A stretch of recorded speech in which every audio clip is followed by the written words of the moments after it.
furthermore for Dennis Erickson's quarterback over Rick Mirer. Right. Well, you know, they've got so many talented players on an offense at wide receiver, at running back. They needed to get the ball to him. Rick Mirer wasn't doing it. They had to pull the trigger, make the change. If you look, there's Rick Mirer. If you look at the numbers, John Freeze, since stepping up as the starter, 5 touchdowns, 2 interceptions versus only 1 touchdown with 9 interceptions for Rick Mirer. Those numbers alone look for the Seattle Seahawks to move ahead. But the focus is on Steve McNair from tiny Alcorn State.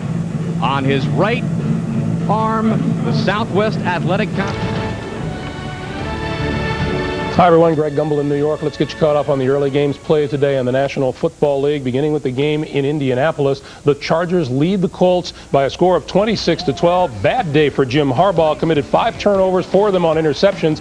After Harbaugh fumbled Sean Salisbury to Tony Martin, 22 yards. He has an NFL-leading 10 TD catches. The Chargers up 26-12 in the final moments of that game. In Dallas, the Cowboys were threatening for a game-tying field goal, but Troy Aikman was intercepted by James Willis, who lateraled to Troy Vincent. The whole play went 102 yards for a touchdown. The Eagles going to beat the Cowboys. They lead them 31-21. In Green Bay, the Packers late in the game, leading the Detroit Lions. Packers will go 8-1 on the year. In the Pittsburgh-St. Louis game, the Steelers win it by a score of 42-6. Jerome Bettis facing his former mates today. First time since he's been traded. Takes the handoff from Mike Tomczak, goes 50 yards for his second TD of the game. 129 yards rushing on 19 carries, over the 100-yard mark for the 7th time this season. That leads the NFL. Steelers win it 42-6. Other games today in Baltimore, the Ravens and the Bengals tied at 21. In Atlanta, the Falcons winning their first of the year 20-10. The New York Giants hosting the Cardinals and leading them 16-6.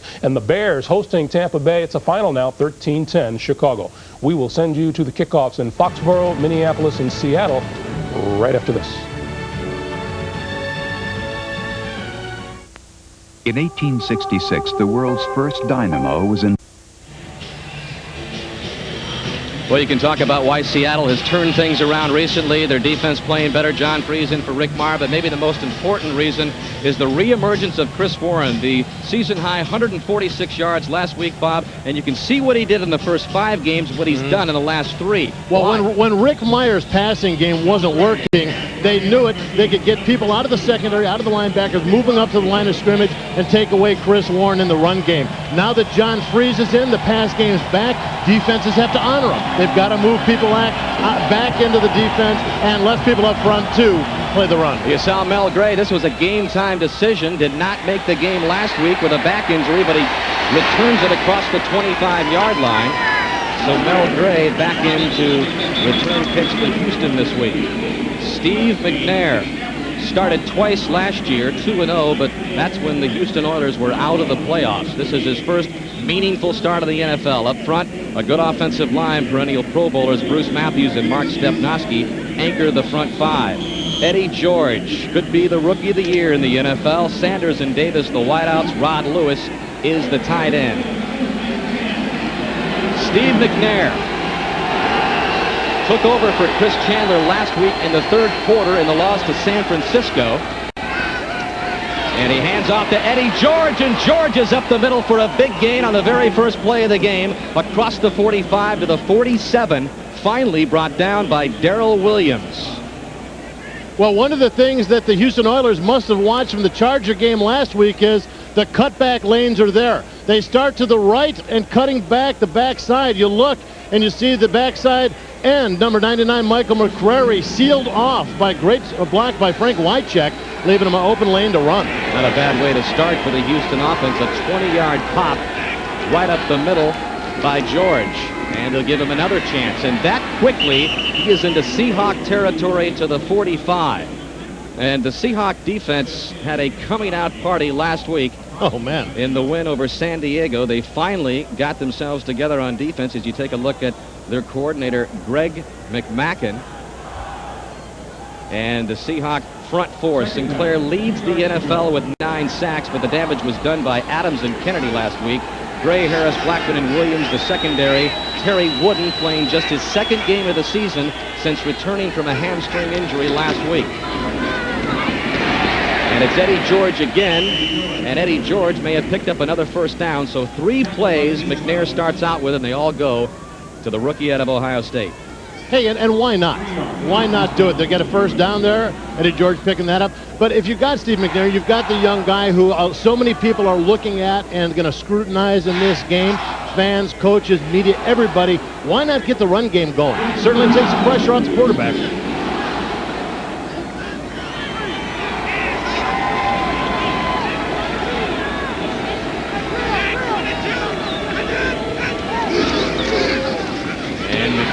Again to Eddie George. 4 plays and 4 carries by George. And this time Seattle does a better job of hemming him in, but he still gets onside the 40-yard line before the safeties, Williams and Blackman, brought him down. Well, one of the good things you see with Eddie George, the vision on this guy. I mean, just jammed at the line of scrimmage. It's one thing to be sitting 5 yards back from the line of scrimmage and find a hole, but to be that close and be able to cut back, it's amazing. And look at Eddie George is right now, last season, averaging only 2.8 yards per carry in the run game. They haven't had a good run game since Earl Campbell's days. Now 4.6 with Rodney Thomas and Eddie George in the backfield. Well, this is Eddie George again. Every single play to the rookie, and Sam Adams, who had a very productive week last week teaming up front with Cortez Kennedy, brings him down. Well, leave it to us to jinx the guy. We throw up some nice numbers for Eddie George and he gets stopped. But you make a good point. Sam Adams is a guy that they've been waiting defensively to emerge. They brought him in to balance out that defensive front, take some pressure off of Cortez Kennedy. Up to the last week, really hasn't been doing it. So on 3rd and 7, this was a category where Houston was 1 of 13 last week. And we'll see McNair go to the air for the first time, and he's pressured that flags come in and stop the play. Well, unless Sinclair was pulled off sides, it looks like Sinclair is going to get the unabated to the quarterback call. False start, 75, offense. He was pulled. Still 3rd down. Irv Eatman is called for the penalty at the right tackle position for Houston. Irv Eatman, the vet, you're going to see sitting right out here on the right-hand side. And you're going to see as the tape starts to roll, just gets a little twitch of the right leg. He knows he's got a speed rusher on the outside, and as you get a little older, you look for any advantage you can get. Well, there it is. The dismal 3rd down conversion last week against San Francisco in the 10-9 loss. McNair, middle screen to Rodney Thomas. Thomas has the first down to the 25 of Seattle before Williams and Blackman finally had to put the wraps on him. And down is Brad Hopkins, the left tackle for Houston. Well, to say that, Rodney Thomas came in last year. They expected him to be the running back of the future. It worked a little bit. He had some good games. Didn't really bring the run game along as much as they thought he would. But watch here. It's just going to be a middle screen here. He's just going to dump it off in the middle, let Thomas take the ball. Look at the good blocks downfield. Mark Stepnoski. And Thomas, is he cutting? No. He's going to go get yardage. Well, you'll see Hopkins, number 72, gets kind of rolled up right there. His own, friendly fire just kind of gets it pinned to the turf. Hopkins has been the starting left tackle for the Oilers since the 6th game of his rookie year. He is a #1 draft pick out of Illinois. There's the backup John Runyon, who was a 4th-round pick out of Michigan this year. And Dan, you want to know something? I mean, I don't know. I know this is. I don't want to be this graphic and see the injury again. But this is one of the points. I don't care who tells me that they've done studies about AstroTurf versus grass or not. But players get hurt more often on AstroTurf. You can give me all the studies you want. You ask any of the players down on the field today. You ask any player across the NFL on any Sunday. They believe that there's more of a chance of them twisting a knee, blowing an ankle on AstroTurf than on natural grass. And I think that last play indicates it. He had his foot stuck. His own guy kind of rolled up on him, and there was nothing to do to free it up. Watch it here at the end. You're going to see him right there working up against McCrary. He falls down. Watch, his foot gets pinned on the turf. He can't pull it out. And Matthews just kind of rolls up on it and kind of hyperextends the knee a little bit. So Hopkins, at least walking off under his own power, replaced by Runyon up front. Runyon left college as a junior. First team All Big Tenner now in the left tackle spot, a critical spot especially for a rookie quarterback in Steve McNair. As you take a look at the current drive, it has been all Eddie George except for the last play, the big gain by Rodney Thomas for 19 yards, which picked up the first down for Houston on this opening series from Seattle. Scoreless. And Eddie George, right side, carries a couple of Seahawks with him out of bounds. Dean Wells and Terry Wooden in good pursuit. Oh, one of the guys playing very well for the Seattle Seahawks defense is the linebacker, Dean Wells. You see him there in the middle of the screen. Number 95, watch the pursuit. Just kind of like weaves his way through all the garbage there to make a nice play with Terry Wooden. And pretty much stopping for a short gain. Dean Wells out of Kentucky in his 4th year, a defensive end in college, and the scouts pretty much said, well, you're going to have to be a linebacker if you want to play in the NFL. He says, no problem. I'll do whatever it takes to get there. 2nd down and 7 now. And McNair to the air for the first time, and he's got Willie Davis.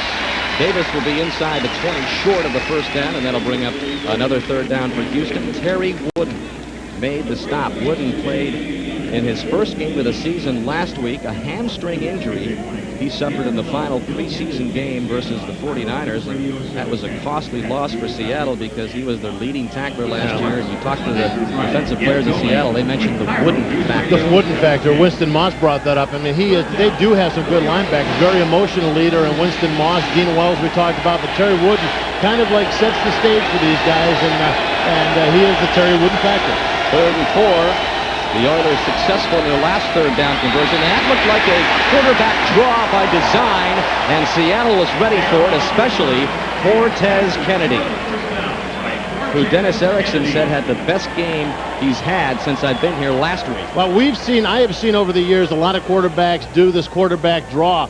You start to head back, you just pull up, and you just head north and south. Now the reality is you've got to read that a little bit more as a quarterback. You've got to start to drop a little bit more. Let these guys start coming upfield, then pick yourself a hole. He told us yesterday they probably would work that into their repertoire. Did not work the way they planned. So this is a 36-yard field goal attempt by Al Del Greco, who is having one of the great seasons so far in NFL history, and he bangs that through to give Houston a 3-0 lead. Del Greco connected on. They run the wide receiver off. And the longest in Oilers history. Because of all the preparation he's done, it's still a lot of pressure to step up and actually do it. So to get the run game going like they have here with Eddie George, Rodney Thomas, is more helpful than he can even know for Steve McNair. 10 plays, 55 yards, better than 6 minutes for Houston. Well, next Saturday at 2 o'clock Eastern Time, it's an encore presentation of the NutraSweet World Professional Figure Skating Championship. Some of the great names in skating will be there next Saturday at 2 o'clock Eastern Time, including Krista Yamaguchi, Nancy Kerrigan, Brian Boitano. It is a world-class field of skating stars. That's next Saturday right here on NBC. So it's not one of those cool ones where they dress up in like costumes, like I don't know. You'll have to check it out next Saturday. It's not like, Sesame Street on ice. I don't believe so. So those, with kids, those, I don't believe the only ones you go to. I don't believe it gets that wacky, Bob. Okay, good. And on the drive, Steve McNair just went to the air a couple of times, but he did connect both times. As you take a look at Steve Broussard back deep for Seattle to receive the kick from Al Del Greco, who has given Houston a 3-0 lead. A very long kick, but Broussard comes out from the 7-yard line and tripped up across the 25. Brought down by Raphael Robinson. And John Freeze, 2-1 since taking over the starting reins from Rick Meyer. Up front for him, Atkins, Kendall, Mawai, Graham, and Ballard. They're excited about Kendall. He hasn't played a lot this year. This is just his 4th game. He's been hampered by injuries. #1 pick out of Boston College. Chris Warren, the big game last week. Blades and Galloway, the receivers. Christian Fourier is the tight end. So Seattle begins 1st and 10 from its own 28-yard line. 8:34 left in the first quarter. And Freeze's first kick is to Chris Warren. And Warren across the 30-yard line to the 32. The Houston defense, which has been impressive most of the season. Up front, Young, Ford, Walker, and Anthony Cook. The linebackers are led by Michael Barrow, Baron Wortham, and Joe Bowden, and it's probably one of the better defensive secondaries, if not the best, in the NFL. Lewis and Dishman at the corners, Blaine Bishop and Marcus Robertson, the safeties. Gain of 3 for Warren, 2nd down and 7. Nothing upfield for Freeze. He turns in the flats and finds Warren, and Warren has a first down out of bounds close to the 40. Chased out of bounds by Wortham. You know, we talked about last week, Chris Warren with 146 yards rushing, also had another 40 in receiving. He is their favorite target in the safety valve role. Watch, you see Chris Warren just takes off to the right side of your screen, and I've got a feeling that he was, if not the primary receiver in this route, at least the second man that John Friesen was going to go to. 28th catch of the year for Warren. He not only racks up yards on the ground, there's another bad exchange between Freeze and his center. It's incomplete to Joey Galloway, but even on the first play, it appeared Freeze had a problem on the center exchange with Kevin Mawai. And I don't know why that's caused. I mean, they really didn't have the problems last week when they were working. I mean, they've had enough time together, but there you see the ball just drop out of John Freeze's hand. He's got enough presence of mind to pick it up, stay cool, and he makes a throw to Joey Galloway that, frankly, Joey probably should have caught. There is Mawai, second round draft pick in his 3rd year out of Louisiana State. And Seattle now on a 2nd down and 10 from the 39. Flag comes in, stops the play. And once again, we'll hear from Johnny Greer. False start, 86, offense, still 2nd down. And that is on Christian Fourier. And Seattle has driven Erickson nuts this year with all the penalties. In fact, one of the worst penalized teams in the NFL. As you take a look at Jacksonville as the worst, not a lot of good records there if you're penalized a lot, Bob. You're not surprised seeing Oakland there. They kind of have the reputation.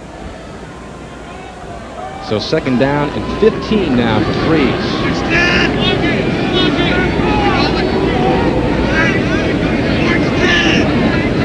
Too wide to the left, and the pitch to the right to Warren. Trying to find his way, and he will not get much, if anything. Chased out of bounds by Marcus Robertson. 19 carries and 146 yards last week versus the San Diego Chargers in what we termed a breakout game, Bob, for Seattle. They really blew away San Diego, winning by a final score of 32-13. Watch Joe Bowden here, number 56 on the outside. Just getting up. He gets a nice penetration here on the outside. Good penetration by the linebackers.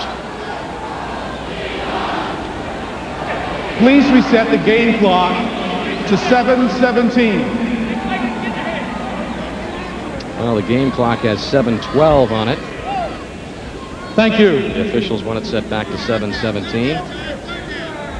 And they best do that with NFL Commissioner Paul Tagliabue right to my immediate left here, Bob. If there wasn't a window, we could shake hands with him.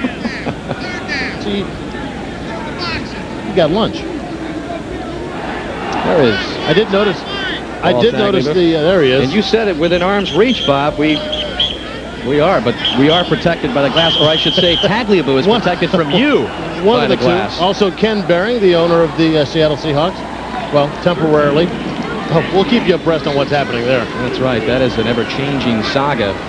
Boy, 2 teams, Houston and Seattle. Who knows where they're going to be? Well, we know Houston's headed to Nashville, at least until after next season when they finish out the lease in the Astrodome. John Freeze back, slings it across the middle to Warren, and Warren's got more good running room into Houston territory, finally pushed out of bounds at the 30-yard line.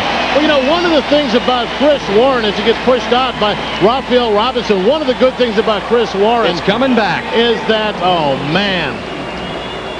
Holding call against Seattle. Well, I was going to say one of the good things about Chris Warren is that once you get his feet turned north and south in the field and you give him a little room to accelerate, he can go. Now, he did go, but... Holding, 52 offense, beyond the line of scrimmage. It's still 3rd down. Mawai, the center, with a holding call, and that negates a 36-yard gain by Warren. Well, let's take a look at Kevin Mawai, number 52. You're going to see him right there, center your screen, working up against number 24, Steve Jackson.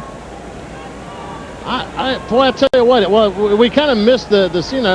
I would assume that he grabbed a jersey, but you wouldn't think you'd have to hold against the guy when you see that much of a size differential. 3rd and 20 now, and Freeze stumbles. He got his foot caught in the turf. I'll tell you what, so far today, This has not been a good... Kevin Mawai is, I don't know, maybe they should just start over again. Between the bad snap, the holding call, I think he just tripped over his foot on this last play. Mel Gray is deep safety for the Oilers. Not a good way to start offensively for Dennis Erickson and the Seahawks, so Rick Tootin comes on. Man, I'll tell you what, I've never seen a punter with guns like him. He has got some arms. We saw him yesterday at the facility. Looks like he works out all the time. Mel Gray from the 19. Put on some moves and he's cracked hard at the 33-yard line. Brought down by Jay Bellamy.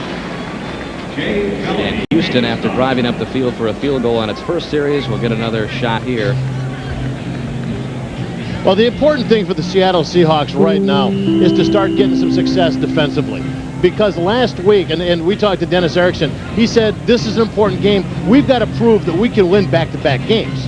You know, they've been having so many losses, so many things going wrong, that if you only win one game at a time, I think in the back of your mind as a player, you go, well, you know, okay, everybody's going to get lucky once in a while. Well, there's Freeze and Mawai in a discussion, and really, from that very first exchange, you can see that it wasn't clean. I think it was something like, hey, keep your big feet out of my way. And, you know, I'm sure this has got to be nervous. I mean, these guys have worked together enough so far this season not to have this kind of a problem.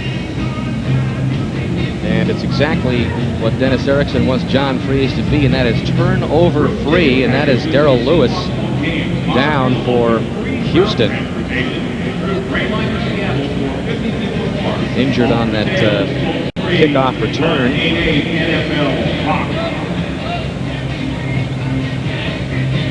Good news, he's up.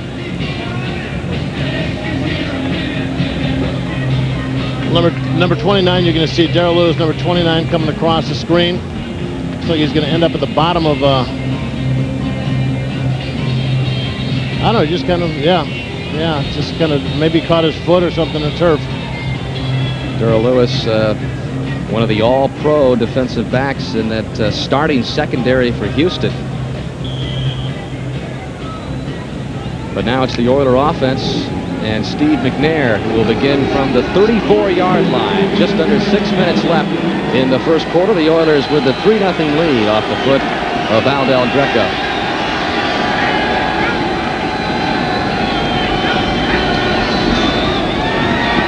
McNair with a straight drop back right into the hands of Terry Wooden. Right between his numbers. Eddie George had to make the tackle, but McNair with a costly early interception. And this is what you're going to get out of young quarterbacks sometimes. Sometimes making the right and wrong choices. Sometimes just a bad throw. The right side of your screen, Eddie George releases. Look at Terry Wooden just biding his time, rides his receiver out, and then steps right in front of Eddie George. I mean, that was nothing but the fact that Steve McNair just didn't see him.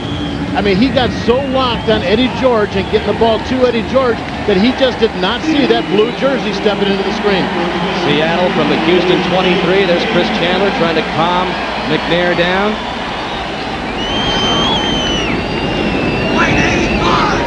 Ryan Blades in motion. And Warren gets the handoff. Not much there at all. Maybe a yard for Warren. Oh, we found out in watching Chris Warren and how he's been going this year, you need to give him some room. Little dives like that up the middle aren't going to get him the explosiveness that he needs. You know, he's a big running back, so he needs a little room to accelerate. Defenses are figuring out that if they penetrate and get to him before he can get his feet turned upfield, then they can slow him down and not allow him to get that momentum going. And we certainly hope Chris is feeling a little better. He had to back out of our meeting with him. He had a cold. That's right. He was seen sniffling in the locker room, so he was indeed under the weather. Freeze back to pass. He's got Brian Blades, and Blades has a first down. It'll be first and goal for Seattle at the 5-yard line. Nice job by that Seattle offense. Houston's defense came with a blitz. They brought number 23, Dexter Ziegler. From the left side of your screen, you're going to see Chris Warren come and pick up the blitzing corner. Right there, nice shot, giving him the time to dump the ball off to Blades. Blades has had sore ribs. He had limited practice time this week, and Erickson even told us that he didn't know how much playing time he would get, but a big gain there on 1st and goal, a gain of 15 for Blades, and Chris Warren is stopped for literally no gain at the 6-yard line. See, once again, Chris Warren, as a running back, Dan, runs kind of vertical. I mean, if you watch his running style, he's not a leaner. He doesn't get down, get the shoulder down, and pound it away. For that reason alone, if he doesn't have the good running start like he didn't have on that play, he's nothing but a big target for defenders. Well, Darrell Lewis has come out of the lineup for Houston again. He's still having some problems. But it's 2nd and goal for the Seahawks at the 6, trying to take advantage of the McNair interception. Warren gets the call again, and again he is spun around for no gain. Henry Ford among the first to meet him on Houston's front line, and the first boos of this game can be heard. Well, you know, as they say, if at first you don't succeed, try something else stupid. You know, I'm not calling Bob Brodkowski stupid. Of course not. He's a very, very good offensive coordinator. But, you know, you've got to do something to stretch. Right now, if you look at the Oiler defense, they're all jammed together. They're keeping it clumped up in the middle. You've got to do something to stretch that defense and give Chris Warren a little bit of a room to make a break. 3rd and goal. Warren actually lost about a half-yard. Fake to Warren. Freeze to the end zone. Incomplete. That was Christian Fourier in the vicinity, but that play never had a chance to fully develop as Freeze was met with some pretty good pressure by Houston. Yeah, number 92, Henry Ford, getting some good pressure up inside. You're going to see Ford right there making a move. He's going to get pressure, working his way through the garbage. Takes a shot at John Freeze. Also, I think a little mix of communication on where that route should have ended. So Todd Peterson comes on and attempts a 25-yard field goal. Rick Tootin, the punter, to hold. Peterson had 4 field goals last week. And he pumps it through from 25 yards out and ties the game with just under 3 minutes left in the first quarter. So the Seahawks do indeed take advantage of the Steve McNair interception and have tied it up 3 apiece. Dennis Erickson looking for his 4th win of the season. And we welcome those of you who have been watching San Diego and the Indianapolis Colts. The final score there, the Chargers win it 26-19. Understand that Jim Harbaugh had a rough day there, through 4 interceptions. The first first quarter alone? In the very first quarter alone. So who knows the story in the AFC, but here in Houston, Steve McNair is starting just his 3rd NFL game, very first of this 96 season, led the Oilers on their scoring drive to open up the game. Al Del Greco kicked a 35-yard field goal, but he's in for Chris Chandler, who has been hurting from a groin injury, in the early numbers for McNair. Well, you know, the one thing, too, the first drive of the Houston Oilers, they came out, started off with a running game. Pounded it away with Eddie George, picking up some big yardage. Nice middle screen to Rodney Thomas for first down and about 20 yards. Second drive, they started off, say, let's try the passing attack. Let's go to Steve McNair, see what he can do. And, boy, limited success is an understatement as he throws it right to Terry Wooden. Warren getting a massage on the sidelines. He has not had anywhere to run. Peterson kicks off. And taking it will be Mel Gray from the 10-yard line. He doesn't look like he's lost the beat at all across the 40-yard line.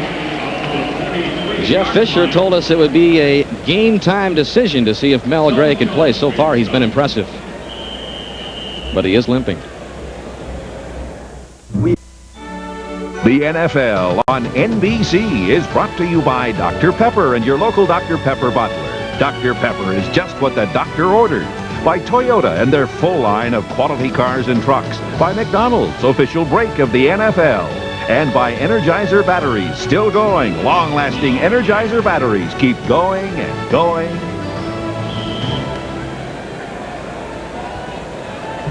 Oilers series begins 1st and 10. Dennis Erickson trying to get his team just his 4th victory of the season. They started the slow route last year. They went 2-6 in their first 8 games before going 6-2. As we look at Eddie George get the carry from Steve McNair, but that was what Jeff Fisher told us. He was scared that the Seattle top.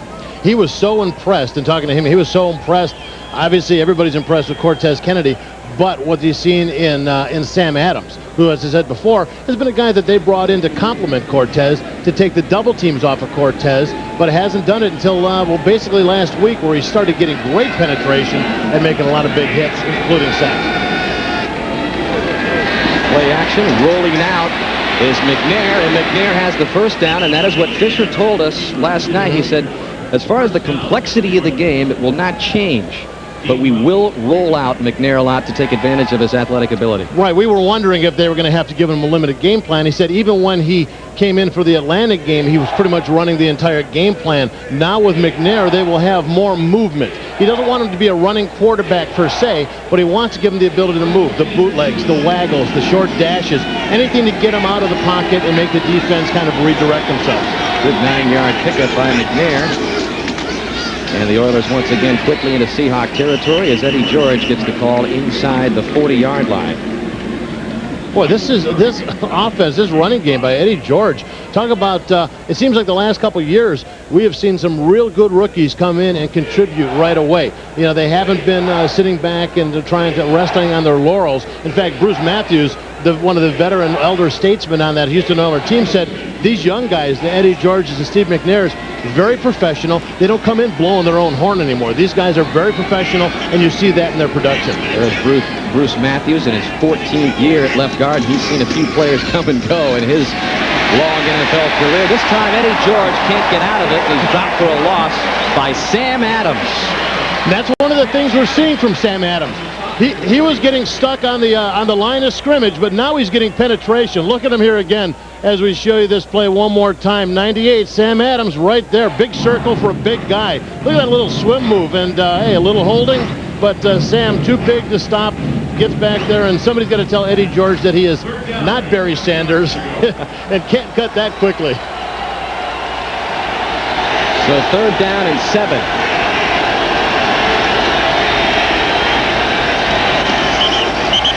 And a draw to Ronnie Harmon. But Harmon can't get going before a false 72, start. offense. Still 3rd down. Brad Hopkins, who was down earlier in the game, is back in and made the mistake. Yeah, a little bit of a jump by him on the left side. And I'll tell you what, you're seeing more and more of that. Part of it because these defensive ends, these linebackers, these speed rushers on the outside are becoming so athletic that you've got to get a little bit of an advantage. Look at this. Seahawks outscored 56-16 first quarter. Boy, nobody could be happier than the second quarter coming up than Dennis Erickson right now. Tied at 3 in Seattle. We'll be right back for the start of the 2nd quarter.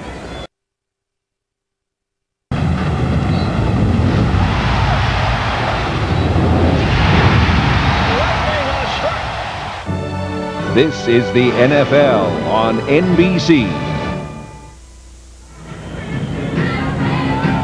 Only scoring in the first quarter, a couple of field goals, one by Del Greco and one by Peterson. Houston Oilers, Bob, really think they should be 7-1 perhaps at this point of the season. A 1-point loss to Kansas City and a 1-point loss to San Francisco last week. As McNair rolls out, throwing across his body, that one knocked down by Corey Harris. It was intended for Derek Russell. Well, one of the things we're seeing, we told you that they were going to get McNair moving, and normally they don't think they want him moving that far, but he had to because Sam Adams, number 98, again with the pass rush. Look at that hump move. Boy, just throws Donnelly down, and then the quickness of these 320-pound guys, amazing. Good job by Corey Harrison staying with his coverage, but McNair just pretty much swallowed up. End up Michael Sinclair knocking him out of bounds. Sinclair perhaps smelling another sack. Reggie Roby kicks a high, towering punt. This is an excellent kick. Ronnie Harris calls for the fair catch at the 11-yard line. Opening seconds of the second. Jordan, Mr. Jordan! Next year, when I grow up, I'm going to win an NBA title. And when I'm 9, I'm going to be in a movie like Space Jam. And when I'm 10, I'm going to eat deluxe sandwiches, just like you. That's pretty ambitious. Now at McDonald's, try our deluxe sandwiches with a grown-up taste and collect these fun Looney Tunes stuffed characters from the movie Space Jam. Just $2.99 each with the purchase of a new deluxe or any other large sandwich. Come on. You want to learn how to jam? Yeah. Space Jam at McDonald's. Come hungry. Leave stuffed. As long as this thing's been going, we've been chasing it. It's an obsession with us. Check. We've gone. Welcome back to Seattle. Houston and the Seahawks 3-3. As you take a look at Sam Adams and his improved play, Bob, and talking with Coach Dennis Erickson, he talked about how Sam Adams played too high. He was such a gifted player. He could run around everybody, but you need more leverage in the NFL. He would be standing up like this, pushing, and against NFL players, you can't do that. So what you're seeing with him now, he's getting more of a lean into the guys. And when he's pass rushing, you'll watch, he'll do two things. One is a rip where he'll hit, and he'll come up like this and just rip through on the guy. Now, the one on the last chase of McNair, Should I get ready for this? Yeah, Okay, sure. all They call it a hump move, where you will actually start to do the rip, and then when the guy overreacts, he comes back with the arm here and just brings him back and just kind of comes back the other way underneath. We got a game to do. Let's okay, get set, sorry. all right? I was just having too much fun. Seattle from the 11-yard line, and John Freeze will throw. Pressure from his backside. That was Carlister Crumpler, who was crumpled. Joe Bowden came up and gave the big tight end a shot. And let me tell you this, in this day and age of guys who want to make the big hits and just knock people down, put the head down, hit them with the helmet, you don't see this kind of technique. Watch Bowden here with the hit and wrapping the arms. Wrap them up and put them down. Just don't go for the big hit and have the guy break the tackle. He's using technique, baby. Crumpler almost made a nice circus grab there. 2nd down and 10 for the Seahawks. And Warren, again, not much up the middle at all. It was last week, Bob, against San Diego. You did the game, and you saw how Seattle spread out the Chargers, and that really freed up the running lanes for Yeah, sure Warren. did. They like going with the 3 wide receivers. They put the 3 wides in. It forces the defense to go out and cover, and forces the linebackers to be more aware of things happening to the outside, giving Chris Warren a little bit more room. Also last week, they did more of the cutback, like what we saw with Eddie George early in this game. Start one way, bring it back the other way. They had a season-high 206 rushing yards last week, and you saw that they've only been able to get 6 so far, and we're through 1 quarter. Freeze. Incomplete. He wanted Mike Pritchard. And Pritchard covered pretty nicely by Chris Dishman.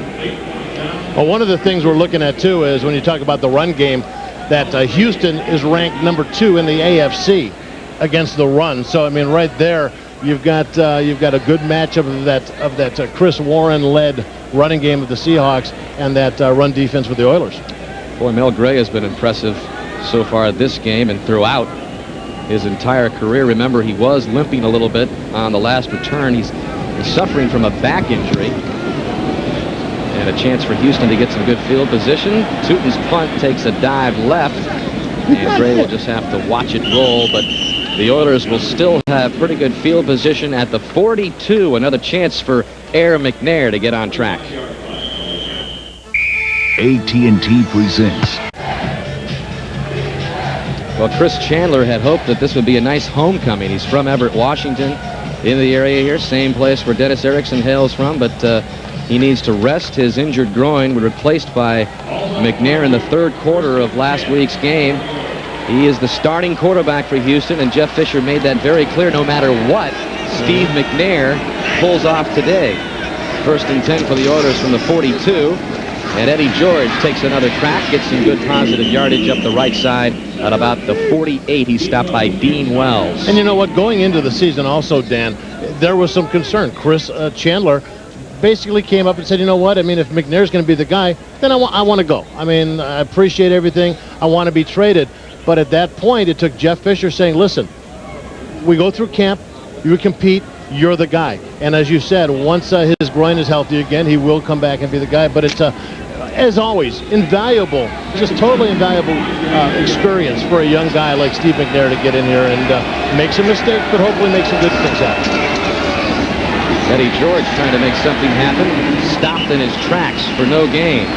But Steve McNair, to drill that point home, Bob, was also disappointed that he was not named the starter at the beginning of the season. We asked him last night, hey, were you disappointed? He said, sure, I'm a competitor. I thought it was my job, but they opted for Chandler, and he'll be the man. I mean, there's nobody out there that doesn't believe as a starter or backup that this is his job and his job alone. In fact, you get very territorial. If somebody goes out and takes your place, you're like, hey, that's my position. 7-year, $28 million contract for McNair, first quarterback chosen last year. Incomplete to Rodney Thomas on third down, and the Oilers will have to punt again. Boy, he tried to get the ball off to Rodney Thomas. You remember in the first drive, great success with the middle screen. That time, Winston Moss man-to-man on Thomas and had nowhere to throw it. McNair tried to dump it off anywhere. Look at the left side of your screen. Winston Moss, 55. Well, maybe a little bit of a grab on Rodney Thomas, and I think that's why you see the shrug of the shoulders, like, hey, ref, did you see that? But it is a legitimate coverage technique for linebackers. It's not legal, but it's legitimate. Reggie Roby hangs one high. Ronnie Harris turned it into a little bit of an adventure, but makes the fair catch at the 17-yard line in what is so far a low-scoring affair.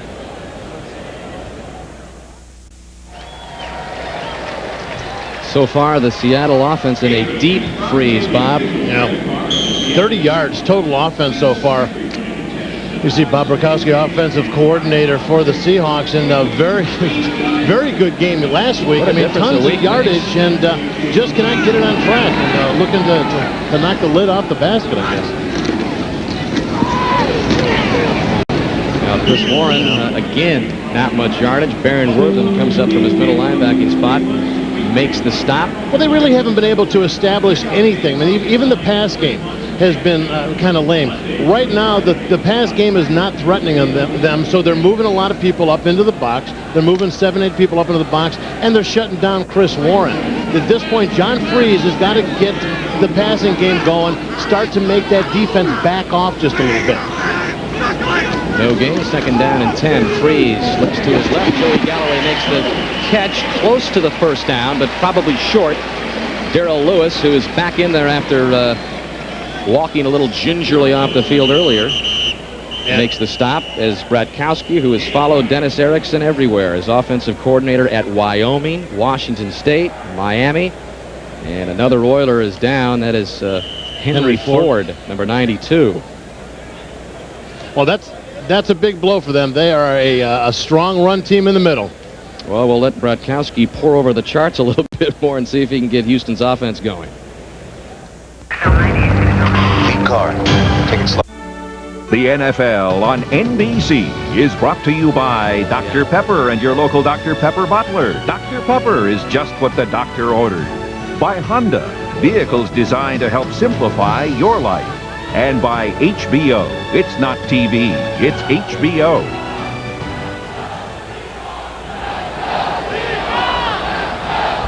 Welcome back to Seattle. There is the injured Oiler, Henry Ford, now up on his feet. His replacement, Mike Hallepin. Now you see 92, Henry Ford, as he limps off. We'll take another look at the play. You've got him and Gary Walker working in the inside, and as Henry Ford gets knocked to the ground, it's kind of tough to see, but it looks like he was maybe rolled up on by one of his old players there. Henry Ford, #1 draft pick a couple of years ago from Arkansas, led the Oilers with 4.5 sacks last year, tied with Anthony Cook. So the Oilers have had some players banged up. So far, they haven't lost anybody. Seen Darrell Lewis limp off. He's continued to play. Mel Gray has been a little banged up. He's continued to play. And so is Brad Hopkins, the left tackle on offense. So, and that's a point that Jeff Fisher had mentioned to us, how lucky and fortunate they were, Bob, that they had avoided the injury bug so far. Well, here's third down. They haven't got one yet. Two tight ends on third and short. The pitch to Warren. Runs into his own man. Did he get the first down? He ran into the house. Howard Ballard on the right side. And I believe he picked up the first down. They're moving the chains. And moving houses, as in Howard Ballard. Oh, man. Watch here. Ballard right there. Watch him as he starts to, he'll make a block. And Boom. Collision. Out of my way. He did kind of olay him, though. Howard kind of olayed him and kind of said, hey, get on your way there, son. It appeared there was more contact with the house, but he does pick up the first down. Frees back to pass. Wide open is Joey Galloway. And that's where Joey Galloway is fast after he makes the catch. He picks up some more positive yards. He's got the ball to the 47. But Lewis and Dishman brought him down. But you know what? It is Joey Galloway's speed that allows him to make that catch. They respect his speed so much. They think they're going to burn him at all times. Watch, he's going to go on. Watch Darrell Lewis here. He's going to start to turn like it's going to be a deep route. And just about the time that Darrell Lewis turns his hip, Joey Galloway kind of turns, comes back with the ball, makes a catch. Nice cushion. And it's that threat of speed, of being burned deep, which allows him to have that cushion. Gain of 18 for Galloway. And off to Warren. You know, speaking of Joey Galloway, this has turned into somewhat of an Ohio State reunion of high draft picks. You've got Joey Galloway, the #1 pick last year, and he roomed for 5 years with Houston's Chris Sanders, who was on the sidelines today. There is Chris Sanders, #3 round pick out of Ohio State. And then you've got Eddie George, the rookie out of Ohio State. But Joey Galloway says, well, maybe I can't beat him in the 40 yards if we were to race, but maybe after the next 60. The second 60. Although got a chance. Although Chris Sanders, again, kind of poo-pooed that. Freeze to the air, complete to Joey Galloway. And that's another first down for Seattle. Chris Dishman there a little late. Well, I tell you what, like I said before, here's a guy that is his speed is being respected. Watch Dishman here. I mean, these also defensive guys they've got to be aware where the first down marker is. Dishman, way too much. I mean, obviously they're in the zone, and he's got to be back there, but he's got to be at least be close enough to the receiver in the zone to make a play on the guy. Seattle finally getting the ball going through the air to Joey Galloway after repeated attempts to get Warren some room. Failed. This is Warren again. He gets better yardage that time. Maybe 5 yards before he's brought down by Robert Young. See, as I said, you get the pass game going, the linebackers have to loosen up a little bit more. They can't crowd the line of scrimmage. So that gives you a little bit more room up front. Also, if you're noticing, they're giving the ball to Chris Warren a little bit deeper in the backfield. Instead of just handing off right next to the quarterback, he's taking it back to him, giving him the room he needs to find the hole and accelerate. It was Warren who rushed for a career-high 185 yards in his last game against the Oilers a couple of years ago. Picks up 5 there. And from the 37, Seahawks trying to keep this drive alive. Nice play action by Moses, and he's got his tight end, Carlister Crumpler. And Crumpler has another first down for Seattle. Blaine Bishop makes the stop, but a little more imaginative offense now by Seattle has Houston off guard. A nice little play action boot. I think we've got number 38, Max Strong, down on the far side of the field. He got caught up in the end of that pile, but a nice bootleg, little play action boot. And it kind of matches up Baron Wortham up against number 87, Carlister Crumpler. Not a match. Still tied at 3 in Seattle. Back after this. Perfect for any game, Domino's has the perfect play. Choose from 3 delicious crusts. There's classic hand-tossed, crunchy thin crust, or go deep with thick ultimate deep dish. The NFL on NBC is brought to you by Domino's Pizza. Call now to enjoy a hot and delicious Domino's Pizza by halftime. For hot and wow, call Domino's now.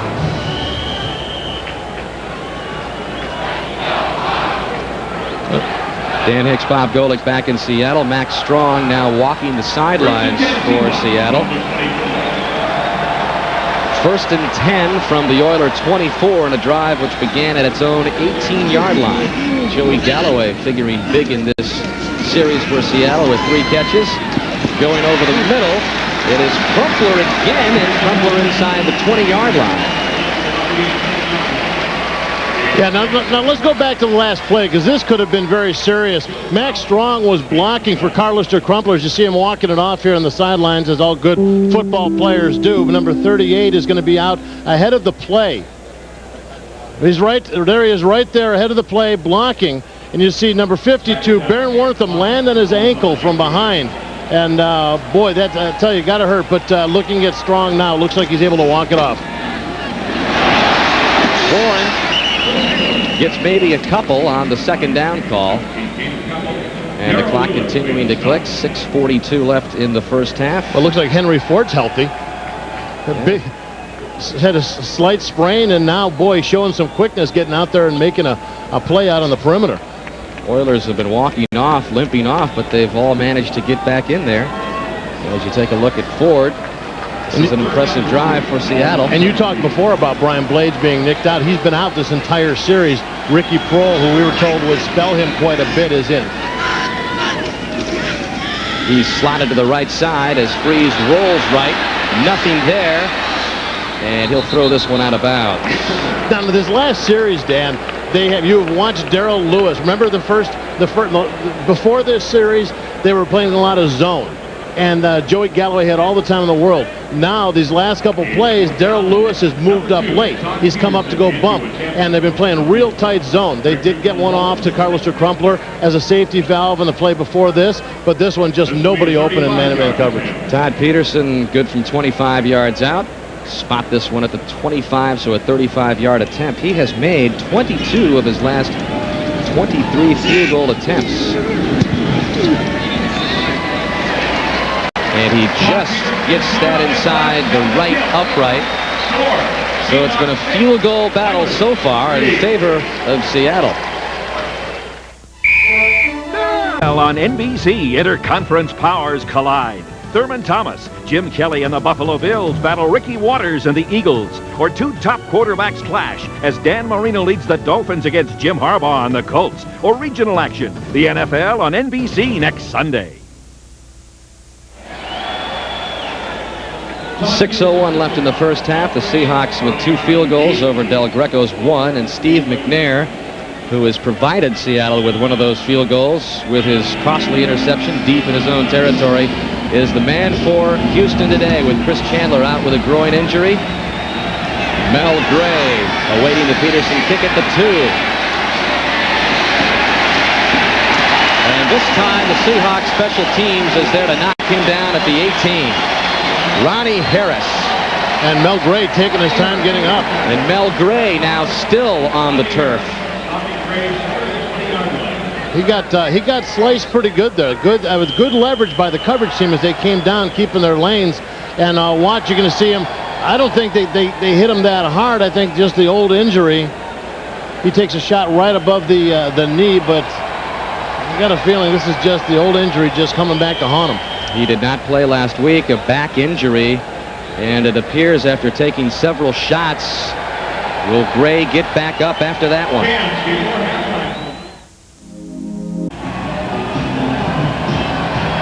Mel Gray is up off the turf, but after 11 years of this kickoff return specialty duty, how many hits can you take, Bob? Also an update, we saw Max Strong also hurt in the last series. He had a strained right knee and is questionable for return. Well, Joe Nash has joined the lineup for the Seahawks. Fake to Rodney Thomas. McNair wheels to his right, and he's got a man for good yardage, Derek Russell.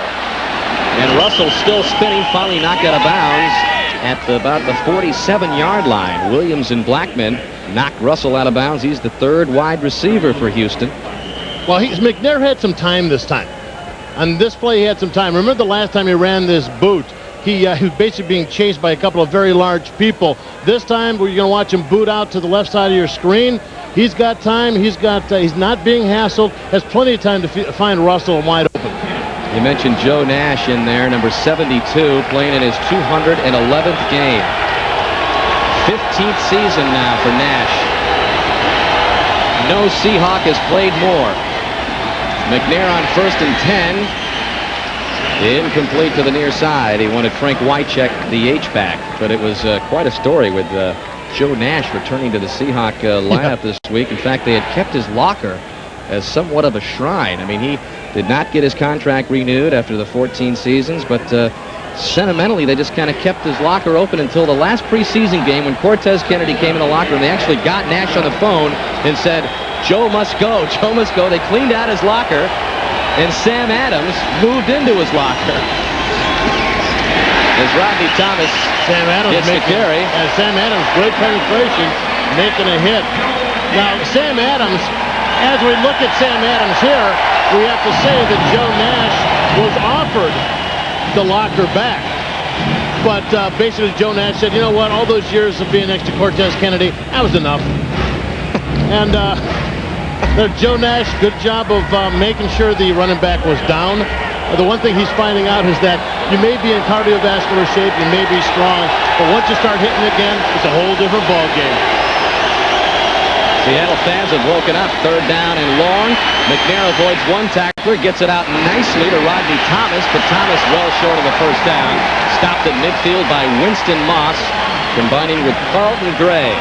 Yeah, good job by Winston. He picked him up very, very quickly, crossing the middle. And Winston's, I'll tell you what, you talk about a guy, he's an older guy, been around for a while. You see him there, number 55, just kind of keying him coming out of the backfield, jumps him. He is a quick linebacker. Look at how aggressive, how good he is at closing the distance, the space between him and the receiver, especially in a quick guy like Thomas.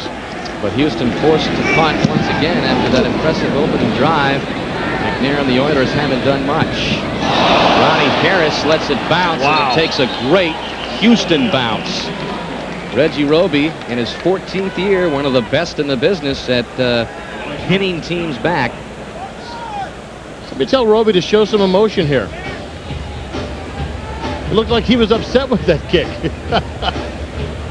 He wanted it closer than where it is, just outside the 5-yard line. I guess he didn't realize the English he had put on the ball. Well, Bob, I know you've been looking forward to this, so let's get right into it. Now, more from Mike Ditka's Alien Guide to Football. Okay, so you're the quarterback, we're the receivers. Now what? You go long. Yeah. You go to the left. You run a button ball. What about me, coach? You come stand next to me. That is Third Rock Sundays. Bob, I know that I want to know what kind of professional training he's doing. You be a fledgling actor yourself, as that ball is complete to Joey Galloway across the 20 for a first down. Quickly, though, got to get it out of the way. Your thoughts on Mike Ditka's acting ability? I know that after football, I was saved by the bell and got into acting, but I don't know. I don't think Ditka's got any training. Look at, once again, Joey Galloway. Look at how much space. We're talking 5 yards between him and Chris Dishman. I mean, a wide open, and Freeze is going to find Joey Galloway all day long as he takes a shot there at the end of the play. But, boy, too much respect for Joey Galloway is going to be a bad thing. And Warren gets the ball. I tell you, Freeze was really beaten up last week. Not only did he suffer an ankle injury, but on the very same play, he told us there was some cartilage separated in his rib cage. He was very sore. I said, oh, how sore is it? He goes, well, it hurts every time I sneeze. I said, you're going to go out and play an NFL game after. Just don't sneeze. Yeah, that's something that we talked about that. The only thing you can do is to put a little Novocaine in there, and it's there as in your chest you're cavity. Used to get in your shoulder or in your nice buttock for a needle. Oh. Yeah, but scraping the bone in your rib cage. Oh, I've had it done. It's ugly. Freeze dumps it off to Warren. Oilers are right there to collapse on Warren. See, Chris Warren can't run sideline to sideline. I mean, when he gets the ball like that, he might as well turn his shoulders towards the goal line and start running, no matter what kind of yardage he has or who's in front of him, because when he starts turning sideways like that, I mean, he just doesn't have that cutting ability to make that break and turn it upfield, especially when you got an aggressive Oiler defense like this. And look at Barrow get in there. It was That's the 2-minute warning. Wortham who made the stop, and he really is the best sideline to sideline defender for the Oilers at the 2-minute warning in Seattle. 6-3 Seahawks. 38-year-old Jeff Fisher, the youngest coach in the NFL, now that Cincinnati's Dave Shula is no longer coaching the Bengals. His team was 1 of 13 last week on third down conversions. Look at Seattle, what they do on third downs today. Not good at all, trying to take care of that on 3rd and 13. And a nice catch by Brian Blades will take care of that in a hurry. That's what he does best. Goes over the middle, makes a diving clutch catch for Seattle. Yeah, we talk about Joey Galloway, and most of the time you're going to see him wandering the sidelines. Not that he won't cross the middle, But Brian Blades is the guy that will, and his rib will attest to it, is the guy that will cross the middle and take the shots. In the hurry up, give is to Warren. And he gains a couple up the middle. Clock continuing to roll with 1:28. And the timeout is called by Seattle. And we'll remind you that coming up at halftime, we'll be sending you to our New York studio. Domino's Pizza NFL on NBC halftime report. Greg Gumbel and company get you caught up on all the action of the NFL season. That's coming up at halftime. Can you believe? And an interesting development in that Eagles-Cowboys affair. What happened on that one? Well, yeah, can tell us. Should I leave it the suspense leave it. for the halftime highlights and the guys in the studio? Okay, tell them. Well, Philadelphia knocked off the Cowboys 31-21. Ouch. And that ball was in Texas. And I can't believe that the Cincinnati Bengals came back. There you see the Miami Dolphins and New England Patriots. Another AFC East matchup. Miami trying to get back on track. Well, Pittsburgh dismantled St. Louis today, and that is who the Oilers are trying to catch in the AFC Central. And Pittsburgh runs its record to 7-2. You see Buffalo beating up on Washington, 7-1 Washington. Minute 28 left in the first half. Seattle trying to put more points on the board before they head to the locker room. And on 2nd down and 7, Freeze to the air, and that is complete for the first down to Blades. Steve Jackson, the nickelback, made the stop. And the clock continuing to roll. Seattle with 2 of its timeouts left. Well, they're playing it much tighter, but John Freeze is proven in the last few weeks can really lace that ball in there. Freeze, quick drop. It's complete to Galloway. And Galloway puts on the moves. Marcus Robertson made the stop.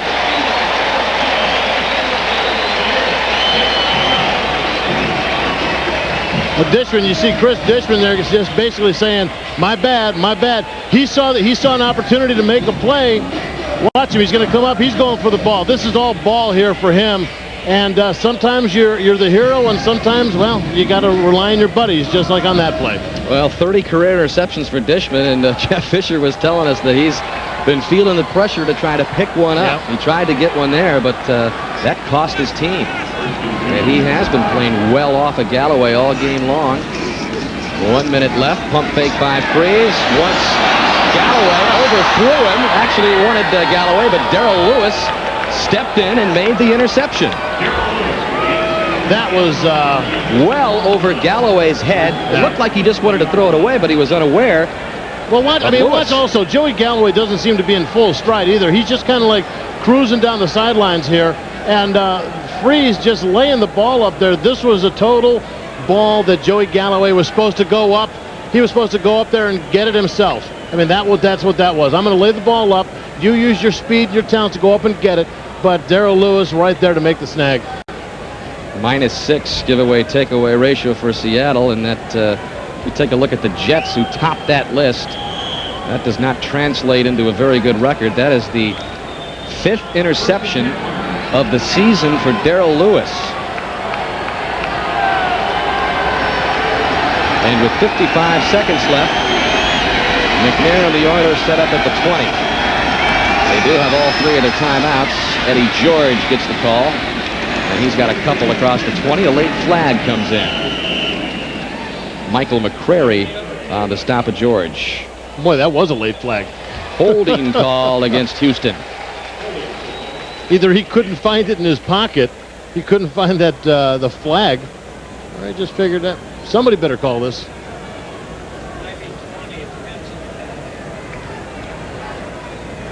Holding, 74, offense. Still first down. You don't see very many penalties called on Bruce Matthews. Now, a guy of his age, his maturity. Bruce Matthews, a guy of that age. Well, no. Watch the referee here. He's going for the pull. He sees it. Oh, no flag. No flag. He dropped it. 1st and 20 now. Eddie George pushed back. He'll lose even more, and Houston is backed up in this series as time ticks away, and another player is down. There's a scuffle going on up there. A scuffle going on at the 26-yard line. Well, I'll tell you what, Seahawk players or Oiler players better go there and help out their buddies. There's like 7 Seahawk players. Here you see in anyway, Chris Sanders taking a shot. Number 2. Oh man. Selwyn Jones did not like the fact that his legs were being thrown at. Can't help it. You know, remember on our pregame show on NBC, they were talking about the Kansas City, Dale Carter coming out and undercutting some of the players. You're exactly Lionel Washington, to be specific. You're exactly right, and it seems to be this new trend, because anytime you see a wide receiver going out there, I mean, you see these little guys kind of face-to-face, kind of pushing on each other, and boy, this going for the knees thing, I don't know if this is being coached or if these guys are just getting lazy and are trying to take them down instead of stay with the block. I don't know what it is, but it's something that needs to be addressed.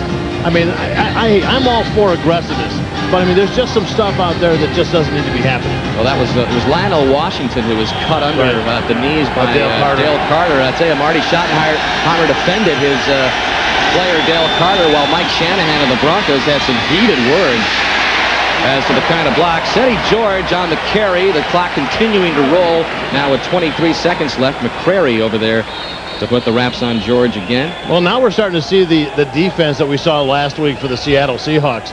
This revitalized defense that has been basically, I don't want to say out of nowhere, but you're starting to see a lot of players who haven't been stepping up, who haven't been making big plays. They now are coming up and making the big plays, and it's just not on Cortez Kennedy anymore. And anybody who tells me that Cortez Kennedy is overrated, as you see in some of these articles in some of these national sports publications. You're getting more specific by the second. Yeah, okay. I don't want to get any more specific, saying that he's one of the most overrated out there. Hey, there was a time where the only guy making any of the big plays was Cortez Kennedy.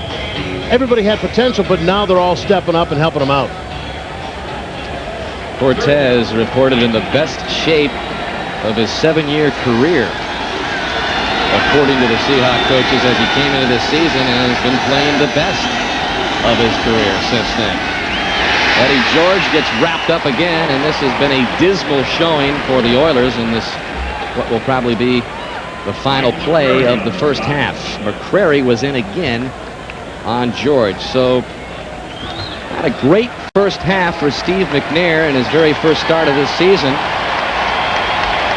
But the Seahawks have the lead at halftime, 6-3 over Jeff Fisher and the Oilers. And we'll be sending you to New York and the Domino's Pizza NFL and NBC halftime report after a word from the NFL.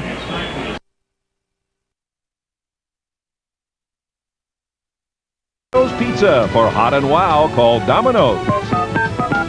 Now,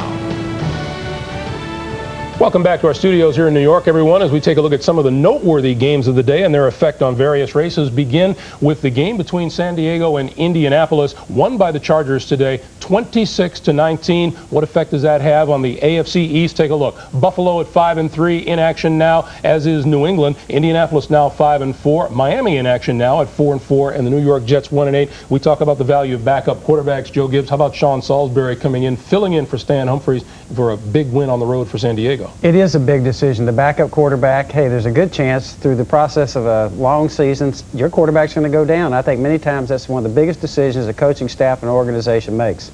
You put a guy in a game like Salisbury, you don't expect him to win every game for you, but you don't want him to lose them. Don't turn the ball over, don't make that. They did that today. The other thing you got to give a lot of credit to their defense. They kept Indy out once they got into the plus territory. They were inside the 20 all day, but they couldn't get any touchdowns out. All they got was field goal. So a lot of credit to the defense stepped up today. How about the route that the NFC East took today? Philadelphia went into Dallas and beat the Cowboys by a score of 31-21. A look at the standings as they exist now in the NFC East. Washington in action now at 7-1, has to win to stay a game up on Philadelphia. Dallas at 5-4, the Giants at 4-5, Arizona 3-6. If you're going to talk backup quarterbacks, Joe, Ty Detmer has done a whale of a job for the Eagles. Well, he did. I tell you, the thing I was impressed with Philadelphia, they were physical today. They ran the football, 116 yards rushing against the Dallas defense, and 3 long drives of over 10 plays or more. I thought they were physical all day and sharp and went after them. But at the very least, Joe, that game should have gone into overtime. Clearly, you've got a situation in that football game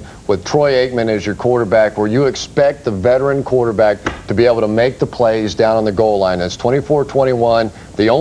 The worst case scenario is you turn the football over to your field goal team, you get the tie out of it, you go into overtime at home. Troy Aikman with the big interception.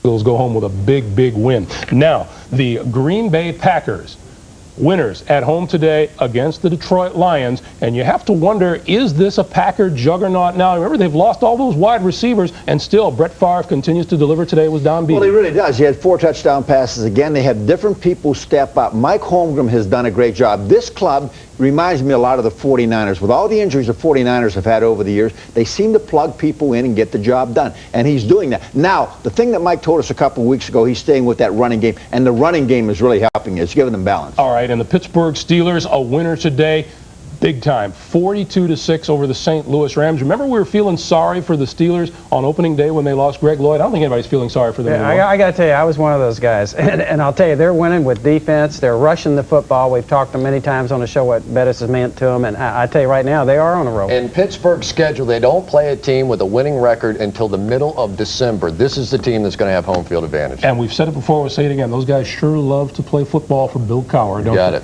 Our NFL on NBC halftime activities continue.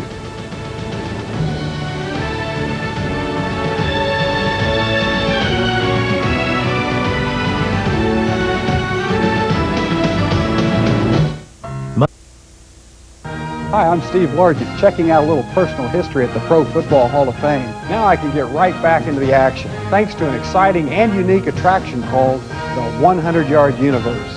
This theater actually rotates, allowing the fans to follow the players on game day from the locker room to the field. So take a trip to the Pro Football Hall of Fame in Canton, Ohio. You'll see NFL action like you've never seen it before in the 100-Yard Universe. This message furnished by the National Football League. This is the Domino's Pizza NFL on NBC Halftime Report, brought to you by Domino's Pizza. For hot and wow, call Domino's. Now.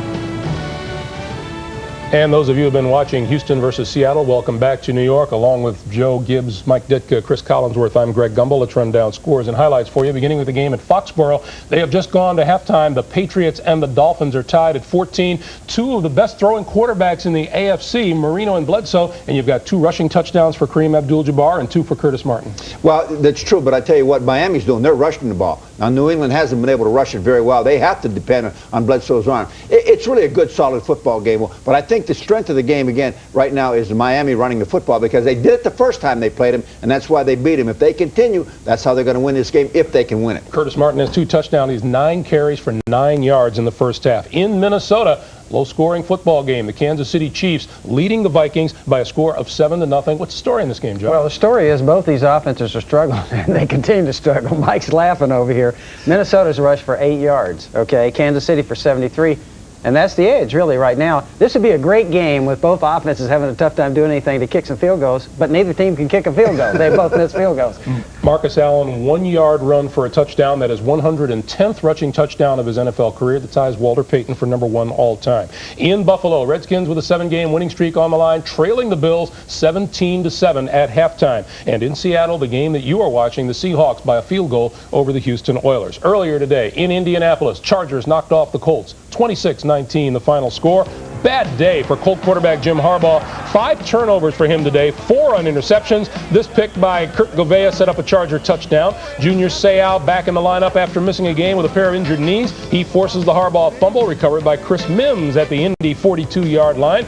And 6 plays later, San Diego cashed in. Sean Salisbury finds Tony Martin. This is a 22-yard touchdown. Martin leading the NFL with 10 TD catches. Chargers win it 26-19, 23 of their 26 points coming off turnovers. In Dallas, the Philadelphia Eagles knocked off the Cowboys today 31-21. Emmitt Smith trying to fire his club up before kickoff. 10-7 Dallas in the second, just before halftime. Ty Detmer, his own number, takes it in from the 6. Eagles led 14-10 at halftime. It was 21-13 Philly in the 4th. Cowboys driving. Emmitt Smith from 7 yards out scores his 2nd touchdown of the day.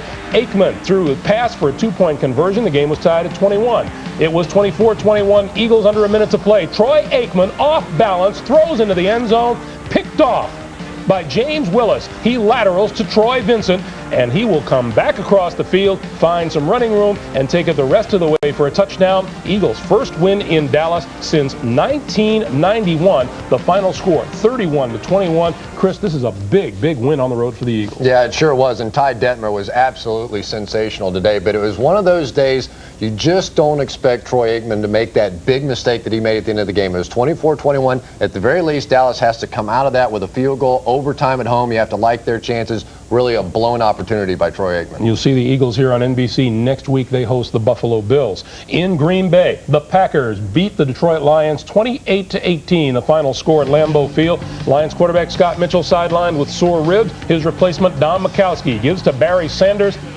Can make an 18-yard touchdown run. Oh, so exciting. He had 105 yards rushing on 14 carries in the first half and at 152 on the day. But the Pack came out smoking in the second half. Favre to Terry Mickens, diving catch, his second TD. Pack went up 21-10. Favre, 4 touchdown passes, 25 on the year. The Packers win it 28-18. The Steelers keep on rolling. They've won 7 of 8 now. They win it 42-6 over the Rams. In Baltimore, the Bengals on a Doug Pelfrey field goal at the final gun win it 24-21. Bengals guard Scott Brumfield with a spine injury was taken to the University of Maryland Medical Center. He is undergoing x-rays and diagnostic tests as we speak. In Atlanta, the Falcons win their first of the year 20-17 over the Carolina Panthers. The Panthers fall to 5-4. At the Meadowlands, the Giants a winner, 16-8 over the Cardinals. Giants improved to 4-5. They've won 4 of their last 6 games. And in Chicago, the Bears have won 2 in a row. They are 4-5 on the year. They beat Tampa Bay by a score of 13-10. A quick programming note. Tonight on Dateline Sunday, immediately after our football coverage, we'll bring you Jane Pauley's interview with Michael Jordan. The NBA season got underway this weekend. And then on Third Rock from the Sun, a special guest appearance by the one and only Mike Ditka. They're set for the second half in Seattle. Let's send you back to Dan Hicks and Bob Golick.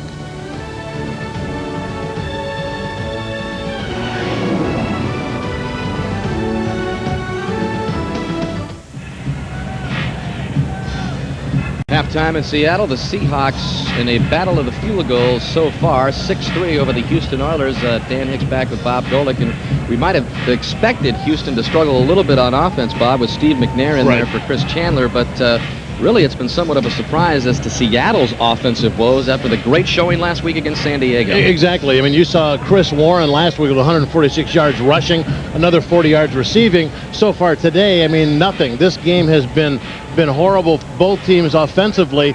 You look at McNair, we talked about on the one side, passing yardage for Houston, only 56 yards. But then again, at Seattle, we expected more rushing yardage. Only 23 yards for the Seattle Seahawks and Chris Warren. And both teams just not doing very, very well. Coors Light halftime stats also revealing a turnover apiece by each team, Freeze and McNair. Each throwing an interception. This is Steve Broussard taking Al Del Greco's opening second half kick. Just out of bounds across the 25. Well, Steve McNair's first NFL start of this season, the third in his career. Let's check out how he's matching up with John Freeze. Oops. Not as good as I think they had expected. A young guy, been waiting, trying to come of age here. Only 56 yards, 50% completion rate. But John Freeze has been able to find his favorite receiver, Joey Galloway, just a little bit more. That one interception cost the Oilers 3 points as Todd Peterson turned that into 3 points. As you take a look at John Freeze and the running back situation, Eddie George much more productive than Chris Warren. Look at the average yards per carry, under 2. Yeah, but you got to think that at least half of those yardage for Eddie George came in that first series from during the game. Chris Warren had been averaging over 4 yards a carry coming into the game. He's in the flat. Pick it up. But it was a lateral. Oh, the ball was live. Warren didn't realize it at the start. Well, neither did Barron Wortham, who would have had a touchdown had he realized that it was a lateral. And boy, talk about a guy that's going to get chewed out on Monday. Both players probably, but Barron Wortham, number 52, you see sliding out there late. As a defensive player, you're told the ball's in the ground, you pick it up. Not only did Warren not realize it, but you're right, Wortham. The ball right there. Sleeping as well on that play. Second down and 6. And Warren, maybe 2 yards, that's about it. wrapped up at the line of scrimmage, so that Houston Oilers defensive front has been doing a good job. But we saw them get some holes for Warren in the first half when they went to Galloway and they started spreading it out a little bit. Exactly. Once they start getting the passing game going, the run game by itself it just doesn't seem to be able to exist. You know, we're watching Chris Warren. The other thing we're seeing in the run game is when they're giving the ball to Chris Warren deep in the backfield, giving him a chance to see more, get more vision on the offensive line, where the holes are opening, he seems to be doing better. Warren very deep into the Seattle backfield on 3rd and 4, 3 wideouts in for Seattle. And Freese's pass complete to Mike Pritchard, and Pritchard picks up the first down. Darrell Lewis on the coverage. Boy, was he hit, though. John Freese was hit. I believe it was number 92, Henry Ford. Now, here, let's take a look at down in the pits once again here in the rush. I want to say it was 92 coming up the middle right as the ball's thrown, right a shot to the ribs, and with John Freese and sore ribs. You see 92 right there, center of your screen, working between the double team. Henry Ford. Yep. Beautiful. Some good penetration. He was among the Oilers wounded in the first half, but is back in the game. Play action now to Warren. Freeze over the middle. Wide open is Brian Blades. Blades down to the Oiler 32 before Marcus Robertson brings him down. And Blades also banged up before this game gets up very slowly. Well, Blaine Bishop, number 23, was in coverage on Blades. And for whatever reason, it looked like Blaine Bishop turned to look to the quarterback. You're going to see Bishop Blaine Bishop right in the middle of your screen here in a second as he comes across, right, just trailing behind Brian Blades. Also, you got to count on your safeties too. Marcus Robertson should have been there to come up and make a hit. 4 catches, 69 yards for Blades. Will Warren get a little more room to work with after they've opened it up? Just a little bit. Very little. Very little. Michael Barrow makes the stop for Houston's defense. Very tough against the run. This team is, they know how to play that run game. The linebackers are very aggressive. If you watch, I mean, some teams that aren't as successful versus the run, the linebackers don't hit the line of scrimmage. They'll kind of sit back and they'll wait for the running back to come to you. This defense, these linebackers attack. They know where the open gaps are. They know where their defensive linemen are. They hit those gaps, and that's why you see so many shots of tackles for losses and at the line of scrimmage. Smart, too. They get faxed every Tuesday night. The game plan is Freese takes another hit. Him and Henry Ford are getting to be good friends back there, or enemies. Freese knew he had to throw that one again. Henry Ford, 92, one more time. Watch him. Working up against Kevin Mawai. Nice little swim move, putting Mawai down, and gets a nice last second hit on John Freese. John Freese just basically threw that ball away. The coverage was so tight he had to throw that out of bounds. So 3rd down and 6.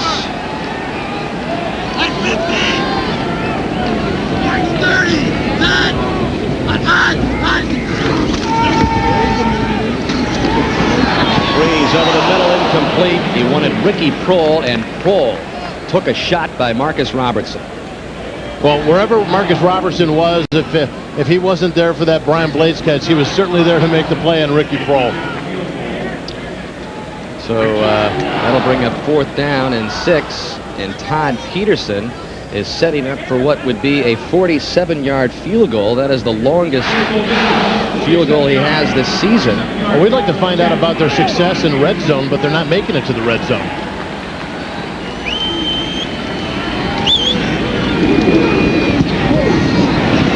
Todd Peterson's kick is no good. Peterson no good from 47. He's 2 for 3 on the game, so it remains 6-3. The NFL on NBC is brought to you by Dr. Pepper and your local Dr. Pepper bottler. Dr. Pepper is just what the doctor ordered. By Genuine Chevrolet, the cars more Americans trust. By Castrol, official motor oil sponsor of the NFL. And by Brewery Fresh Bud Light, to remind you that fresh beer tastes better.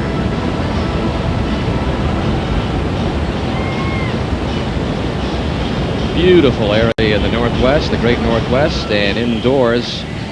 You know, this is like it's a nice day out. And We you want to go to out, come indoors to do this game. you want to go out and play, but your mom is making you play in the basement. No, you have to stay in the basement. It might rain. Oh, it's nice outside. Let's get this game outside. Just 115 total yards for Houston so far as McNair sets up the Oiler offense. Wow. And that one, what a play by Wooden. down by Wooden, intended for Wycheck. I mean, and talk about a dangerous play, too. To come over the back of somebody like that, obviously always the threat of a referee saying, well, your hand was on him. Watch here. You're going to see the right side. You're seeing Terry Wooden is right there making a move on Wycheck. Good play. Kept his backhand off and just reached over with his right hand. I don't know if he tipped the ball or if he just distracted him enough. Well, Terry Wooden wants another interception. He had an interception in the first half, which led to a Seahawk field goal. 6-3, 11-18 in the third. McNair handing off Eddie George. And Eddie George just across the 40. Well, the injury report on Brian Blades is a shoulder separation. He's in the locker room being looked over. Well, they're trying to get Eddie George back out there again and get him establishing the run game like they did in the first series of the game, where he just pretty much owned the Seattle Seahawks defense. But the Seattle defense really getting good penetration up front, and the linebackers filling up. That time, the linebackers coming up and make a nice play, keeping it from being a big play. Eddie George takes a rest on 3rd and 6. Here comes the pressure on McNair, tipped at the line of scrimmage. And that was Sam Adams. A flag has been thrown in the Seahawk defensive secondary, but Sam Adams at 6'3", 297 got a hand on the McNair pass. Well, some of the Oilers that were standing near the referees are kind of indicating it was against Seattle. And it is, as Johnny Greer indicates, and as Dennis Erickson disagrees. Yeah, Sam Adams tipped the ball popped up, and very close to Michael Sinclair reaching out and grabbing it. Holding, 30, defense. First down.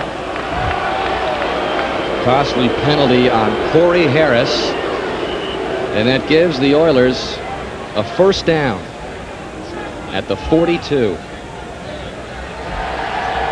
Well, you know, you see a lot of the bumping and the grabbing when somebody's in danger of losing their man. If they have man-to-man coverage, sometimes they'll get that grab, and hey, sometimes they see it, sometimes they don't. Corey Harris, a former Oiler. He was a 3rd-round pick of Houston. And now the officials are saying perhaps the penalty would not give them a first down. It didn't look like it, but they had indicated it. So now they've moved it back. It looked like it was 3rd and 6 at the time of the penalty. The penalty will be marked from the previous spot, 5 yards, an automatic first down. And there you have it. Glad they figured that out. Hey, could you lean over and ask Paul Tagliabue? Oh, wait, he left. He's gone. We had Paul Tagliabue next to us in Ken Bering's box. 1st and 10 now at the 46. Tags has left the building. Could he be meeting with Jeff George? Rumor monger. Houston with a first down at the 46. They trail it 6-3. Wow. Rodney Thomas, another flag comes in. That is holding on the Houston Oilers because of one thing. Sam Adams' amazing penetration. Kevin Donnelly, I believe they're going to call Donnelly. There's nothing they could do to stop Sam Adams. He was so quick. Holding, 77, offense. Still first down. Donnelly says, what? That's all he could do. Watch Sam Adams. Right there, man. Watch him get off. So quick. And the leverage he gets, the only thing that Donnelly can do is kind of like wrap his, I don't even think he tried to grab him, it's just his arms ended up there. So now it's 1st and 20 in what has been an ugly beginning to the second half in a low-scoring game. And McNair dumps it over the middle, and that will be dropped for a loss. Sam Adams wraps up Ronnie Harmon. You know, you can only go so conservative with this offense. I mean, that's a nice conservative dump over the middle for McNair, but I mean, we haven't First seen... and 20, they need some yards. We haven't seen much air from Air McNair, and I know that, obviously the ball control and moving the short passes is one thing, but you'd think that they would open it up and try and stretch the field, at least get that defense stretched a little bit, give them a little bit more room. But you remember that middle screen early in the game got him to Rodney Thomas, got him a huge gain. There is Chris Chandler. He'll only play unless McNair gets injured. 2nd and 22 for Houston. And this time McNair swings it to the right side to Rodney Thomas, and Thomas has the first down.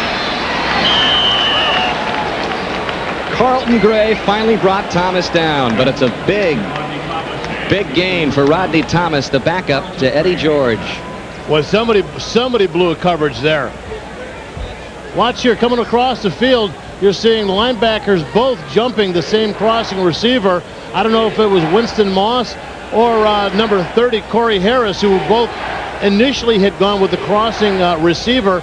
Then Corey Harris obviously reacted late to get back over there, but somebody missed coverage, wide open for a first down. Rodney Thomas, 33-yard gain. He almost had 1,000 yards on the ground last year, but lost his starting job to Eddie George. And here is Eddie George looking for a hole. Stopped cold. Cortez Kennedy and company.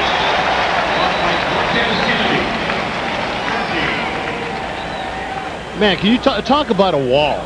I mean, these guys, I mean, if they're not getting penetration, they're setting up this wall. And here, watch Terry Wooden. And we talk about the Wooden factor that Winston Moss talks about. Look at this, missing, making blockers miss, staying free, keeping the legs going, making the hit, and then also saying, I think I'll take this from you.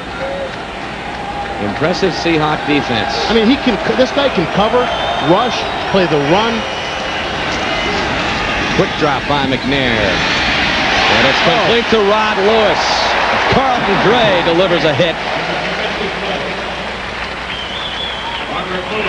What a play. The tackle by Carlton Gray. What a play. Beautiful job. Watch, just a quick throw out here to the right-hand side of your screen. Carlton Gray comes up. Hey, he's a big man. Roderick Lewis, don't take him high. Go in there and cut him, knock him down, and Carlton Gray does that. What about that play last week by Carlton Gray when he stripped the ball and returned a fumble some 62 yards? Tell you what, a ball bouncing the right way. 3rd down and 8. McNair, there's that quarterback draw by design, and McNair may have the first down. Winston Moss finally drags him down, but McNair picked up the first down. You know what? It's a very effective play. And you know who does it better than anybody else? And actually, I knew this firsthand because I watched him run past me a couple of times. That's John Elway, and always down in the red zone. We were told that they were going to run this quarterback draw right here, down near the red zone, or when it was like 3rd and 3 to 6. The official getting cut underneath. Yeah. But that's what Jeff Fisher told us last night. He says you'll see some quarterback draws by design. And that one worked to pick up a big first down for Houston as they try to take the lead or at least tie it up. As a delivery company, our business revolves around... Well, Bob, it has been a long time since the Houston Oilers have won a game here in Seattle. In fact, their last win came back in 1977. As we take a look at this highlight, the Oilers being led by Elvin Bethea and, of course, return specialist Billy White Shoes Johnson. You can't mistake the refrain in the background of the song that was topping the charts back in 1977. This punt return helping Houston beat the Seahawks. There goes Billy White Shoes Johnson. And all the while, Bob, you were discoing and grooving to the tunes of the Bee Gees. This was when Bob Golick was topping the discos. 8th play of this drive, Eddie George. How old was Eddie when the Bee Gees were cranking out tunes? 1977. Well, 77, I was, I was in college, so I probably was discoing, or making fun of those people who did. They discoed at Notre Dame? Could you give us a little example of that right here? Since you have It's better than a Macarena I did last week. Change your blazer to a white loser suit, you might have a chance. 2nd and 6 now for the Oilers at the 18. And Eddie George, nowhere. Boy, they no are gain. Just swarming that guy. Terry Wooden, who says he's 100% from the hamstring injury, but still working his way into football shape.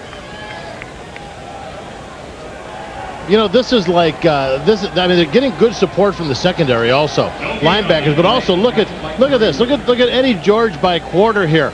Third quarter, 6.8 yards per carry is what he normally gets, and boy, just been stifled so far. Gets stronger and stronger. He's a workout fanatic, and he says that helps him in the later stages of the game. But he's out on 3rd down and 6.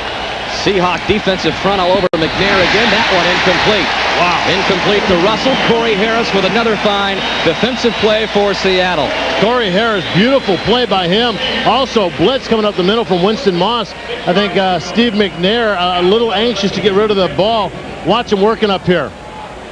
Beautiful job. Derek Russell. I mean, ball was thrown very, very well. Corey Harris there. Great play defensively. 4th down and 6, and once again Al Del Greco comes in to attempt what will be a 37-yard field goal. Del Greco accounted for all of the scoring by the Oilers last week. He is just automatic. He hit from 35, and that one officially from 36. And we're tied at 6.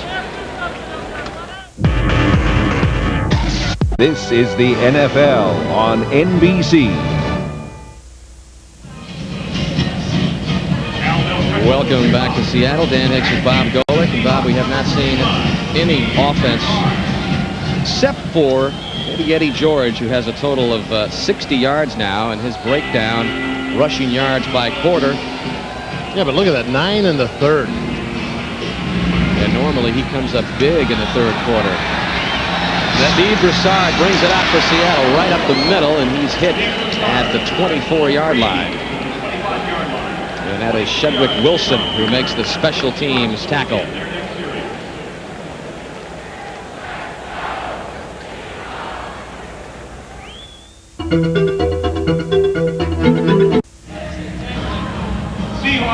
Paul Tagliabue has returned to his seat just adjacent to us, Bob, and also a newcomer to this his original section. His original seat was taken by him. Chris Miller has taken up residence just next to us. As Freeze's pass is incomplete. There is Chris Miller with the Oregon Duck football baseball cap on. I had a chance to talk to him on a radio show, and you know, still he misses the game, and obviously with the concussions, the repeated concussions, having to retire from the game, but really wishes he could get back into it. Well, another player we know that misses the game is Rick Meyer. He's had to watch John Freeze and the Seahawks not muster much offense at all. 2nd down and 10 now from the 24.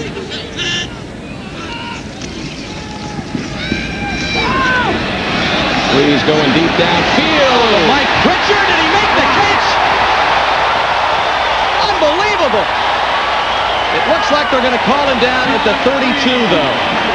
What a catch by... How did he make that catch?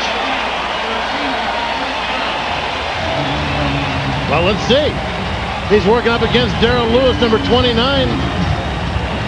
Pritchard just taking it the go route down the sidelines.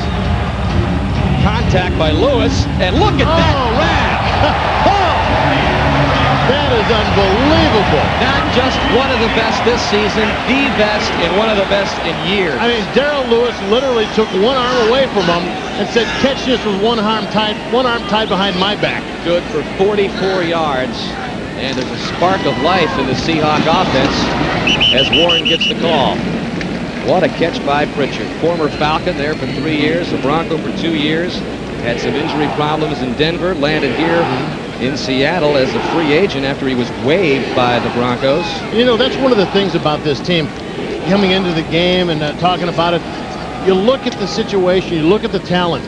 You got Blades, Galloway, Pritchard, Kroll. I mean, the wide receivers alone are amazing. Then they even say they love, I mean, the top 6. McKnight is another guy, Ronnie Harris, another guy that they really like. The talent there, now that they found John Freeze, a guy that can get the ball to him, boy, certainly being more productive. And here is Lamar Smith, who backs up Chris Warren. Smith had a 10-yard nifty touchdown run last week, but Baron Wortham puts the wrap on him rather nicely. Well, Henry Ford has been he's been working pretty hard, having some success in the pass rush. Here he's got Atkins working a little hands to the face, and you know, maybe a little bit of maybe a little cloth. Now you can't grab the cloth on the back of the jersey like that. You can grab the cloth from the front, but not around the back like that. Yeah, they just missed that one. 3rd and 4. Breeze. Mike Pritchard this time. It's broken up by Chris Dishman. And that'll bring up 4th down. Todd Peterson. Well, that'll take the pass rush out of it. That quick set, 3-step drop. Once again, Henry Ford double teamed. Pete Kendall had to break off a little bit late to pick up the blitz, but yeah, Henry Ford, one thing you can do once you start having some success is you definitely end up bringing some attention to yourself. 44-yard attempt by Peterson, who missed earlier from 47. And this time, Peterson gains a throw. But I'm not sure if I'm Dennis Erickson, if I wanted to get into a field goal battle with the Houston Oilers and Al Del Greco. That's what it's been so far, though. KFC.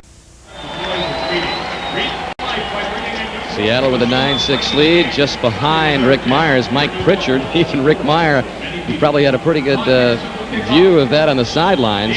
Spectacular catch by Pritchard, 44 yards, which netted the 44-yard field goal by Peterson. Mel Gray is not back deep for Houston. He's been banged up, so this is Rodney Thomas back with Ronnie Harmon. Thomas takes a shot at the 13-yard line. Let's go back to the catch. Unbelievable. Mike Pritchard's catch, like I said, working up against Darrell Lewis. Here's the scene we saw before. Watch Darrell Lewis. His arm is going to grab Pritchard's right arm, basically pull it back, and force him to catch with one hand as he's hitting the turf. Unbelievable. It's not just the one-handed grab, it's the interference, well, lightly, but it's just the way he had to deal with that arm by Lewis, and still... That's it. Catch this ball with one hand tied behind my back. That is unbelievable. Wow. McNair. And the Oilers begin at the 19. Trailing 9-6. McNair wants a deep one as well. He's got it. Willie Davis. All of a sudden, no offense. There's a flag, though. Both quarterbacks are lighting it up, but a flag has been thrown at the 35. Carlton Gray on the coverage of Willie Davis. Well, Carlton Gray was running right with him the whole way. I didn't see any... Pass interference. 26. Defense. It's declined. First down. Oh, really? 46-yard gain goes, even with the interference on Carlton Gray. Well, I guess Carlton Gray, you're going to see the right side of your screen is where this is going to take place. And I guess if you figure that you're being beat and there's nobody between you and the goal line, you better do something. And it looks like his right hand might have come down on the right side of the receiver. 49-yard pass completion by McNair. And that's another example of the gun he has. 2 bullets in a row, both to Willie Davis. Corey Harris on the coverage that time. But did you see how hard that throw was? From being off balance. Watch, we're going to see the little bootleg here again. But watch him as he tries to sidestep the defender coming up to take the shot, and he's throwing and not even planted right, and still throws it like a bullet. He is so big. I mean, you know, you look at his height and his weight, 6'2", 224. You're thinking, okay, that's a pretty good quarterback. He looks more like a linebacker when you see this guy in person. At meetings yesterday, I didn't know who it was at first. I'm thinking, that's one of the linebackers. 2nd and short. Plunging through is Eddie George, trying to pick up the first down. The Tez trying to prevent him from it, but that's a little example, the last 2 plays, of the athletic ability of Steve McNair. He's very confident in his athletic ability. Well, the hard thing with a guy with that much athletic ability is keeping it reined in. You know, you can always take it too far, Dan, and you know, into a situation where you start relying on it, where you start relying on being able to run, having to run, instead of just kind of staying where you're supposed to be and throw the ball from the pocket or from the short rollout area. And now McNair wants a timeout. after the Tez and company Timeout. stopped Eddie Houston. George short of the first This down is of the previous play. So when we come back, it'll be 3rd down and 1 for the Houston offense, trailing by 3. Steve McNair calling a timeout, a little unsure of the situation. Possibly, maybe mixed up communication.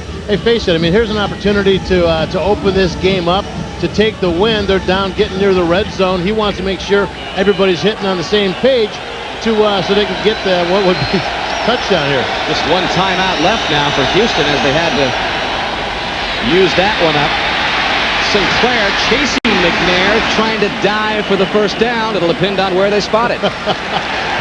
Terry Wooden had marked it for the referees, though. Terry Wooden went over there and checked out and said, you know what? I know you guys are busy. I know you got a lot of work. Here, let me mark it for you. He's short. Sinclair and Wooden giving chase on McNair. But and beautiful job by Sinclair staying home, but it shows how fast McNair is to be able to get around Sinclair. And Terry Wooden come in late to make the play, but look, he's gonna go, look at, I got it right here. See, I know you guys weren't close, it's right here, see? He didn't get the first down. El Del Greco will attempt a field goal after these messages from your local station. Tonight, after the game. Well, in this game, Seattle trying to hold on to the 9-6 lead, but with El Del Greco lining things up for what would appear to be a 40-yard field goal. That lead, with how accurate Del Greco has been all season. Well, a flag stops this one. There's some, defensive linemen usually jump to try and get the offense to twitch, and they might have done it. Doesn't matter, though. Del Greco's been so good. Yeah. 45? What's 40? 45 for him, right? But this is going to be good enough for the first down if it is on Seattle. Well, the reality is that Seattle, the Seattle players didn't make contact. False start, 69, offense. So you got to Still make fourth contact down. defensively, or it doesn't matter. The defensive players jump, and they'll do that on purpose to get the guys to twitch, and they did. They got them to twitch. John Runyon, the rookie out of Michigan. And there he is. You know what they did? Oh, man. Late flag. It was, you know what it was? They tried, the offensive line tried, they were all set down, had the elbows down. They've got to stay in that position. They can't change from then. But they tried to go into a set position, be a little fancy to draw off the Seattle Seahawks. Del Greco from 45. Automatic. 3 for 3 on the day for Del Greco, 3 for 3 for Peterson, and it's a 9-all tie early in the 4th. NBC is brought to you by Plymouth. One clever idea after another. That's Plymouth. By Zantac 75, the final word in acid relief. By Staples, the office superstore. And by Dr. Pepper and your local Dr. Pepper bottler. Dr. Pepper is just what the doctor ordered. Opening seconds of the 4th quarter here in Seattle. It's been the Al Del Greco show the last 2 weeks for Houston. He is on pace to break the NFL single-season record for field goals, 35. He's got 3 today and 23 for the season. He's 23 of 26 on the season. That kick goes to Steve Broussard, who finds a seam on the right. Del Greco tries to make the tackle, but Broussard gets into Houston territory. Man, talking about a guy that just found a lane. He found a wide open lane for about 47 yards. Watch this here. He picks it up. He's going to head off to the right-hand side, and it just opens up right there. And there's Del Greco. They slowed him up, knocked him out of bounds. But you know what? He's a really good field goal kicker. He slowed him up. I got to stand up for the kicker. I mean, that was a decent effort by Del Greco. He makes a living. I'm agreeing with you. All right. I can't help it. It's just that old defensive lineman in me that just... He doesn't get paid to make tackles, and he made a decent one there. He doesn't have the face mask to make tackles either. That's from the 48. John Freeze over the middle. Complete. Christian Fourier's got a first down. Let's take an update to New York and hear from Greg Gumbel. Dan and Bob, we know you haven't seen any touchdowns there today, so we thought we'd show you one. This is at New England. Drew Bledsoe from 23 yards out hits Ben Coates, who fights his way through 2 defenders and into the end zone. The Patriots regain the lead on Miami, 21-17, under 5.5 to play, third quarter. Dan? All right, thank you, Greg. Not as much scoring here, a 9-9 tie in the beginning of the fourth quarter, but Seattle on the move at the 33 of Houston. Threes over the middle, complete. And it's Ricky Proehl who makes the first and goal for Seattle. Blaine Bishop finally brought him down.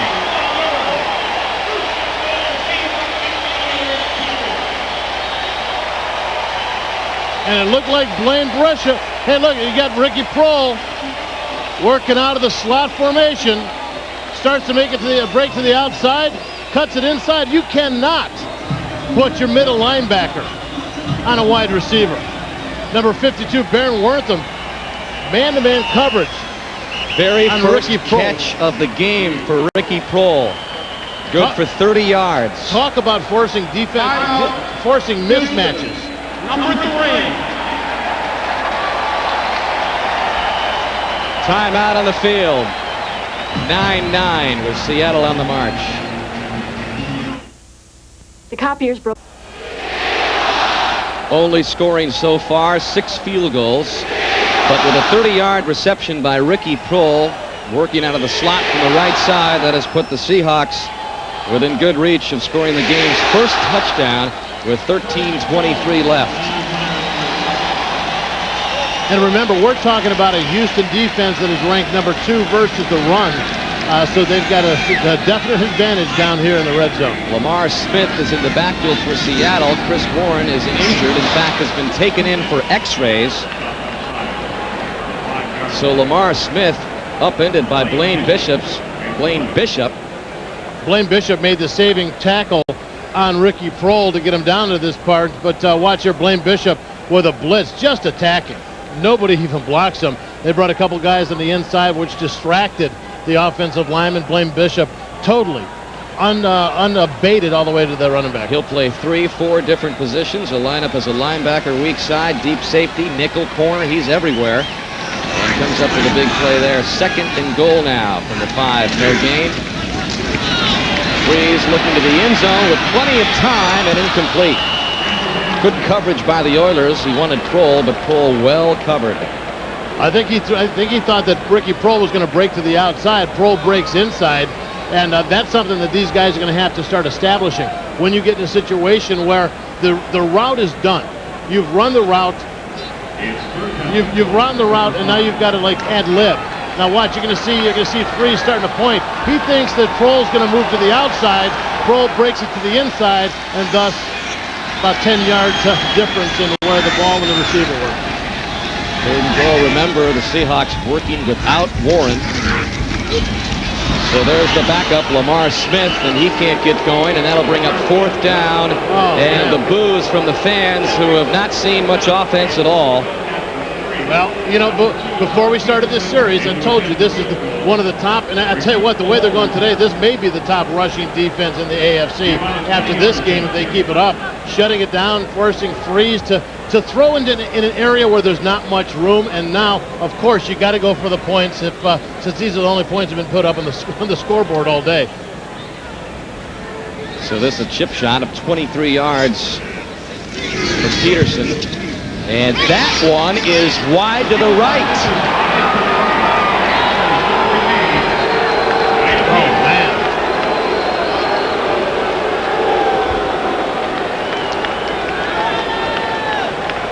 Wow. Rick Tootin's a holder. The snap's good. The hold looks good. Everything looked like it was in sync. He just pushes it off to the right. Now, he didn't get hit. He just pushed it off to the right. Peterson misses from 47, and then again there from 23. He's 3 of 5 on the day. Meanwhile, Al Del Greco has hit on all 3 of his field goals. And we remain tied at 9. 23 yards. I mean, there's no excuse for that one. So McNair and the Oilers take over from the 20. And McNair gives to Eddie George, and Eddie George weaving his way over the left side. Michael McCreary on the stop for Seattle. 11:48 to go. The Oilers have none of their timeouts left. They've had to extinguish a couple because of some confusion at the line of scrimmage, so that could be a factor as this game rolls on. I'll tell you what, I've seen this Oilers defense has been playing so much better. They're really looking good. They have, in total defense, have been ranked 8th in the AFC. So, I mean, they really are pretty good and even upped it even much more last week in their big win over the Chargers. McNair to the near side, Ronnie Harmon. Harmon corralled right away, brought down at the 27-yard line by Carlton Gray. Carlton Gray, Winston Moss both making the tackle there, but instead of putting him down, looked like they were trying to strip the ball away, get a little turnover. But you got to remember, he got to get him down first, stop advancing the chains, force him to punt the ball. Defensive coordinator Greg McMackin, who told us that for the very first time in his coaching career, remember, he goes back with Dennis Erickson in Miami, and they've made all 9 of their checks.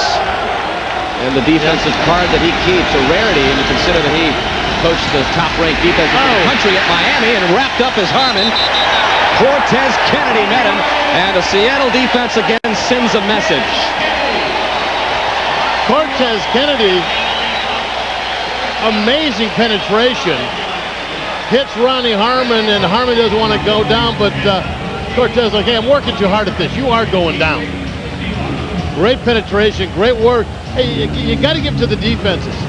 Houston's defense shut down the Seattle Seahawks down on the 3-yard line, and now it was the Seattle's defensive line forcing Houston Oilers to punt. Reggie Roby to punt. Ronnie Harris back deep for Seattle. He's taken over the punt return duties from Joey Galloway. Catches this one and is immediately rolled down by number 30, Anthony Dorsett. 9-9. Last week a terror against San Diego, and again the Tez doing a job on Houston. First 3 games, his numbers, last 5 games. Look at how he's come on. And it just goes to show what an accompaniment can do for you when you start having people around you playing more aggressively too. Sam Adams starting to take a lot of attention away from Cortez Kennedy. And that has freed the Tez up for 6 solos today. So Seattle, after coming up empty on the Todd Peterson miss for 23 yards out, Freeze gets sacked, and that is Joe Bowden who picks up his 2nd of the season. Yeah, both linebackers worked up to the line of scrimmage late. Bowden came up on the defensive left. It would be John Freeze's right side, and also Michael Barrow comes up on the other side down the bottom of your screen. He gets picked up by the running back, number 32, Oscar Gray, leaving Bowden wide open. Fewest sacks in the NFL this season. Bowden picks up a key one there that sets Seattle back now 2nd and 18.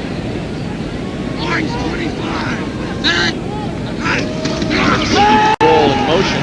And Freeze gets out of this one, or does he? Nope. He'll go down again for the 2nd straight time, and this time Michael Barrow picks up the sack. His 3rd of the season, so back-to-back sacks by Bowden and Barrow. Well, it was 99 Robert Young that forced that sack. He got good penetration. I don't know if you can see 56 Michael Barrow there. He finishes it off, but it was number 99 Robert Young that got good penetration up inside to force him out of the pocket. Michael Barrow was the one who applied the hit last week on Steve Young, which knocked him out of the game with a concussion. This time Freeze gets rid of it. It's knocked out of the intended hands of Carlister Crumpler, Joe Bowden. I think that hit Bowden in the back of the head. It appeared to hit him in the back of the shoulder pad. I mean, I don't know if that's face masking or face blocking or what, but he didn't even make a play on this. This ball just hit the back of the helmet. Hit him right in the back of the helmet. I mean, rule-wise, aren't you supposed to? You can't just put your hands up and block. I mean, that's a call they would call against the defensive back. Rick Tootin hangs one high toward Malcolm Floyd's way. Floyd gets a chance from the 30. flag comes in. Floyd brought down at the 35. More than one flag came in. Boy, as many problems as these teams are having offensively getting themselves going, they certainly aren't doing themselves any good to get field position, are they?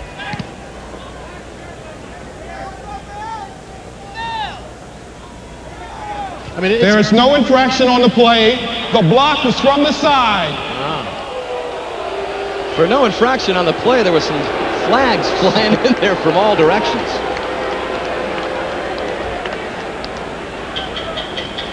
Well, we'll let Dennis Erickson try to figure it out. We'll take a break and come back. Still tied at 9.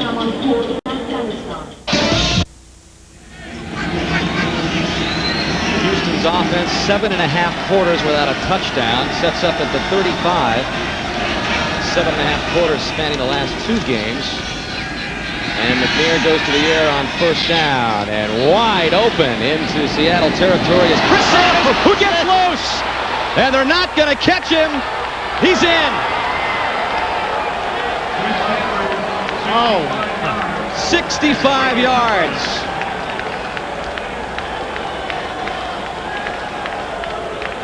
Well, I'm not going to say who it was defensively till I know for sure. Selwyn Jones was on the coverage. Now what happened? He got beat on the route. Sanders started to make make it look like a go. He breaks back. Selwyn Jones slips, gets frustrated because he wasn't able to make a play on the ball. When he goes back up to knock Chris Sanders out of bounds, he kind of like goes a little half-speak because he's a little frustrated. And the rest, well, you saw it. Chris Sanders with a 65-yard touchdown catch from Steve McNair. Al Del Greco to add on the extra point and make it 16-9. That is the very first catch of this game for Sanders. And Houston has been trying to get him the ball more often, trying to get him those big games that he got last year. And that one hit for a big one. Well, here it is. If it's Chris Sanders, Selwyn Jones working along the one side. Selwyn turns his back, thinks he's on a go, knows, oh man, he beat me here. He's going on a comeback. He gets frustrated instead of coming up and making the hit, kind of like, just doesn't sell out going after the hit. Chris Sanders with a couple of, we're not even talking fancy footwork. We're talking a little hop and a skip, and he's gone. And you're not going to catch Chris Sanders, who is a Colorado high school track What's the champion move here? in the 100 and 200 meters. I mean, he gets there and it's forget about it. It's kind of like it was almost a hesitation. It was almost he was like sucking him in. Although Darrell Williams seemed to close on him at the end, but Sanders was gone. Look at this. Just barely in. Oh. Referee's right there to make sure he did not step out of bounds. And he relieves Steve McNair. Yes. Finally. Thank you, Chris Sanders. Why didn't I throw this to you sooner? See? First touchdown pass for McNair. Steve McNair going this season. This is easy. And with 8:12 left, it's given the Oilers a 16-9 lead. Very first touchdown of the game scored halfway through the fourth quarter. Del Greco line drives this one up to the 22-yard line. And it's picked up by Barber, the up back. And Seattle will have another chance on offense. And in all fairness, we said it was Chris Sanders against Selwyn Jones. Yes, it was. But once the catch was made, a couple other players came into the mix there and could have made plays. Robert Blackman was one of them. There are a couple of guys there that had a shot at pinning him against the sidelines and making the catch. So, there was a few people involved and just a very, very talented play by Chris Sanders. Well, earlier we mentioned that Chris Sanders, the Ohio State alum, there's Joey Galloway on Seattle's side of the field. Sanders saying, I can't beat him in 40 yards if we were to race, but ask him what happens after 40. And that's exactly what happened to Sanders on that play. He was gone. It looks like we have Michael Barber down on the field, linebacker. Seattle Seahawks, number 54. He's going to be right in the middle of your screen. Right there, he's got the ball. Don't forget to visit the J.C. Penney's. I don't know, I mean, he didn't take a shot, but hey, it very well could have been, planting the foot in that AstroTurf or, taking the shot from, hey, they're just not used to being tackled. They're used to, linebackers are used to being the attackees, not the guys being attacked. Or the other way around, the attacker, not the attackee. Got that straight? I think so. Michael Barber You now tell me. upright. Barber in his second year out of Clemson.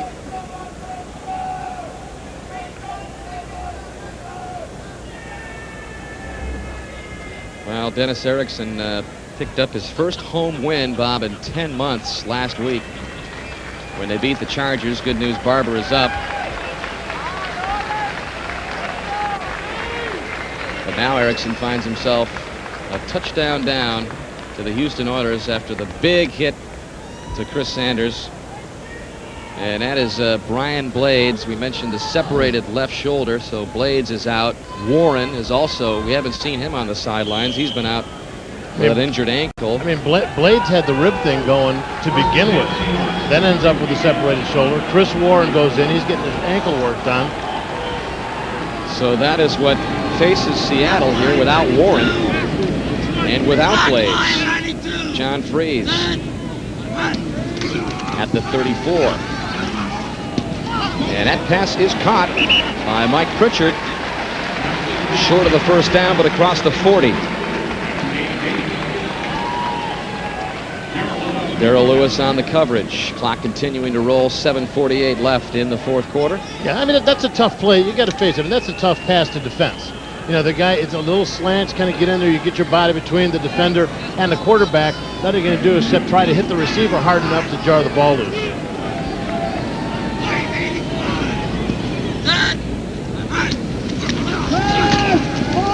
Freeze to the air again. Pass complete. They should get in the forward progress. Crumpler's got it.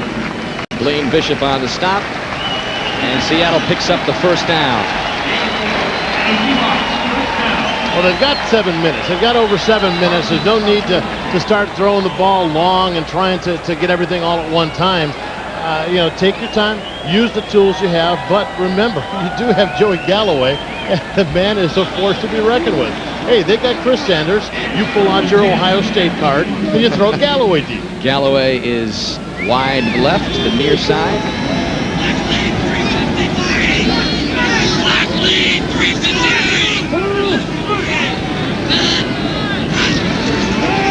Here comes the Houston pressure. Freeze gets rid of it and is picked off by Darrell Lewis. His second of the game. And Lewis still on the run, finally down inside the 40. And a flag came in. Now that'll probably be a flag after the return, yeah, on the return. No. Wow. So bring back the interception. There was movement up at the far side of the defensive line. I had thought they'd gotten back in time. Right up here, you're going to see up on this side, right there. Defense. Yep, he rocked forward, got into the neutral zone, just couldn't get back. Oh boy! I didn't get a number for. I could have seen it. I don't know if it was one of the outside backers or if it was Anthony Cook or Bowden. One of the guys set up there on the outside trying to get a good rush going. Nevertheless, take away the interception from Darrell Lewis, and it's 1st and 5 now from the Houston 49. Seattle trailing 16-9.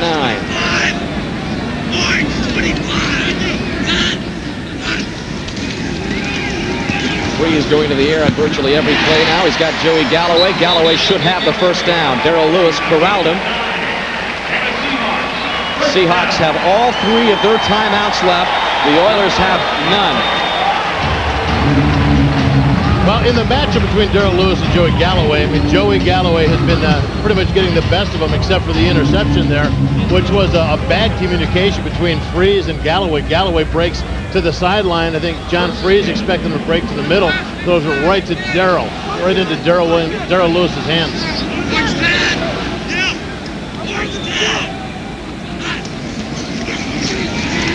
Freeze again to the air, and not able to hang on as Crumpler. He made a valiant effort, but Blaine Bishop in on the coverage. Second and 10. Boy, Carlister Crumpler, you're right. He made a hell of an attempt. I'm sure he doesn't want to be laid out that much, but watch him as he crosses. He's starting to break to the outside to the flag.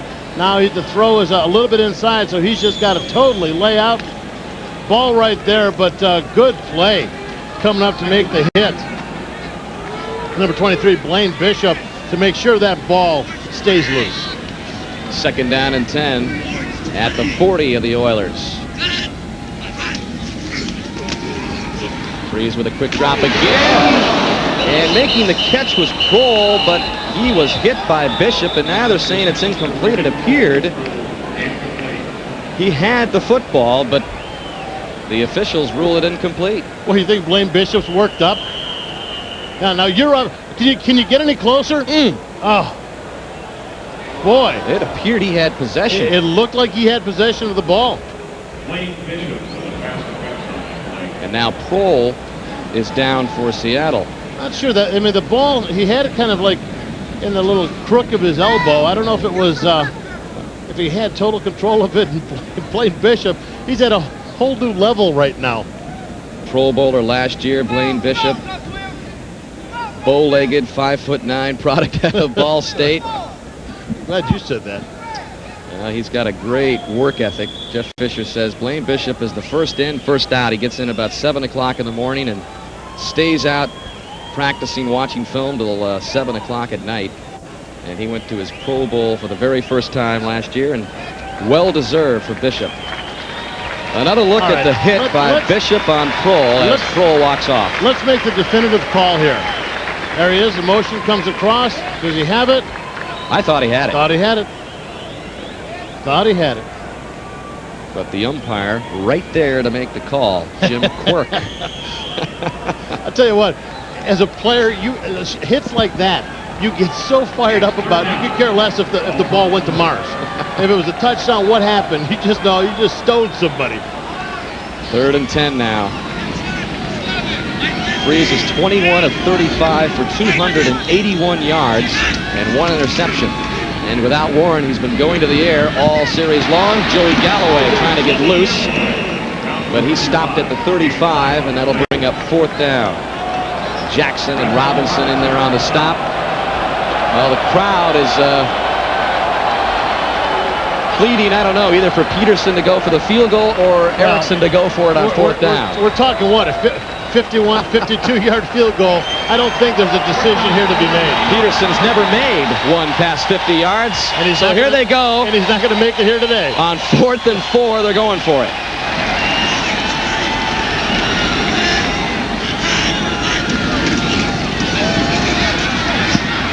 And they picked it up. Lamar Smith still on his feet.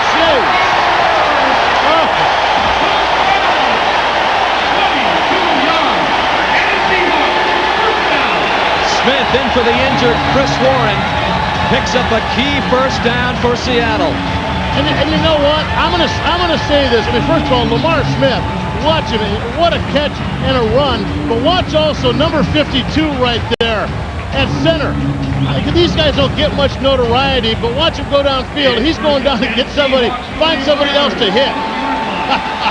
Lamar Smith just rolling his way down the field. And that is the first catch of the game for Lamar Smith, and it comes on a big hitter. And then he gets the carry. Stop pull, Raphael Robinson.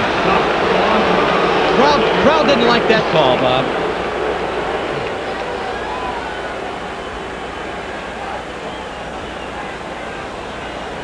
John Freeze over the 300-yard mark.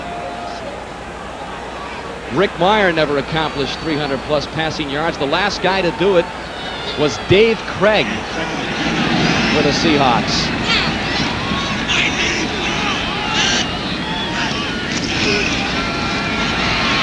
Freeze to the corner of the end zone for the touchdown, Joey Galloway.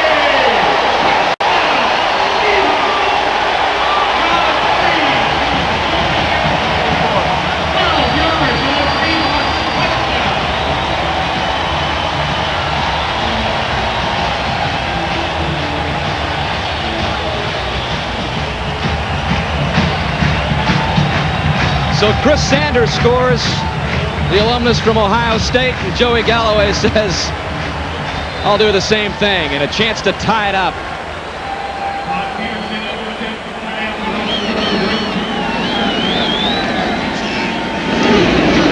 Todd Peterson on a point after, and we're tied at 16 after back-to-back Buckeye touchdowns.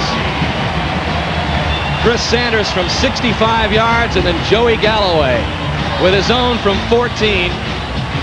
And boy, talk about a route. He knew he needed to get to the end zone. Well, he didn't need to get there, but he wanted it. You're going to see Joey Galloway, top of your screen. He's just going to bring it in towards the post, and he's just going to turn it out right there at the pylon. He's just using the sideline. To kind of leverage himself there. He knows he's got Chris Dishman behind him, and there's nothing he can do to get to him except try and hit him and knock the ball loose. Galloway and Sanders, the best of friends. They roomed 5 years together in Columbus playing for Ohio State, and they have scored the lone touchdowns of this game, tied at 16 with 3.5 minutes left.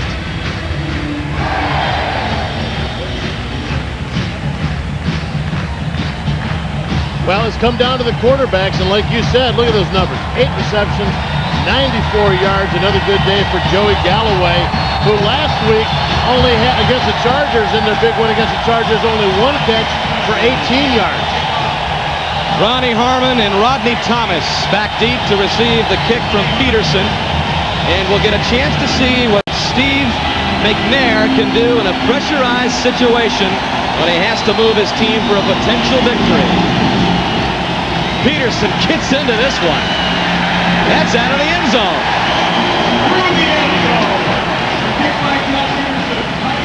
I guess kickers can get adrenaline rushes too. So Jerry Rome, the offensive coordinator for the Houston Oilers, going over some last-minute instructions with McNair. Remember, the Oilers have no timeouts left. Seattle has all 3 of theirs left. Well, you know, the problem here with McNair is, even though he's learned, even though he's studied, even though he has watched film, and he is still a young kid who has got to learn how the NFL works. I mean, there's going to be a lot of quick decisions to be made out there that, hey, it's going to be up to him to make. Eddie George gets the carry, short of the first down, but he picks up a good 8 yards. No times, as you said before, no timeouts remaining, as you said before, Dan. And, you know, keeping the ball on the ground. Hey, face it, they haven't put a rushing drive together since the first drive of the game, with Eddie George going six carries for 37 yards and taking it all the way down the field. Other than that, they've been shut down in the run game. Looks like they're just going to bide their time, eat some clock, try and get down and score the last points.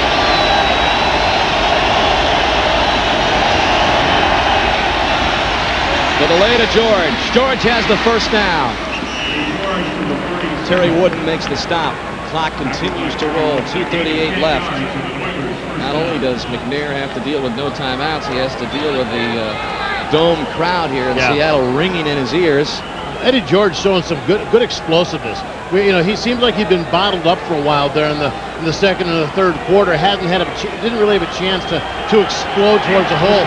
Here, especially in the first play and that last one, the draw play, had little room to get the burst going, to get outside. Eddie George has 82 yards on 22 carries.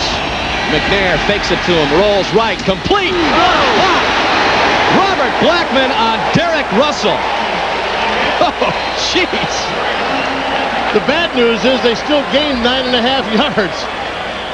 What an exclamation point to leave you as we hit the 2-minute warning.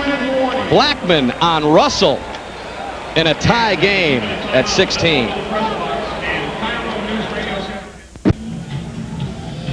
Seattle field goal kicker Todd Peterson reflecting on what might have been. Remember, he's missed 2 field goals today, one in the third quarter from 47, but he missed a 23-yard field goal earlier in this quarter. That could be the difference. McNair takes the sneak, and he should pick up the first down. As we left you for the commercial, Robert Blackman prevented Derek Russell from picking it up, but McNair gets it. Clock continues to roll. Remember, the Oilers without any timeouts, and we mentioned that 23-yard miss by Peterson. The snap appeared good. The hold appeared fine. He just kind of pushed it to the right.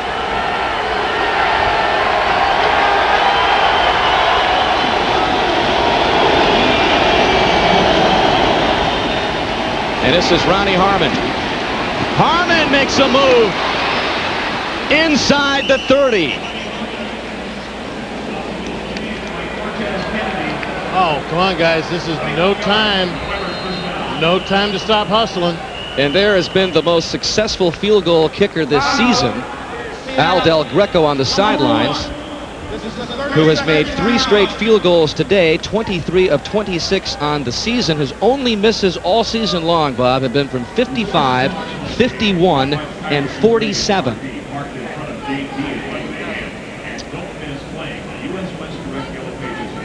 Well, it's Dateline Sunday tonight on NBC. And then it's must-see comedies of Third Rock from the Sun, Boston Common, plus superstar Jim Carrey stars in Ace Ventura, Pet Detective. Viewers on the West Coast will see these shows at their regularly scheduled times. I got to hustle home. This is going to be a big night.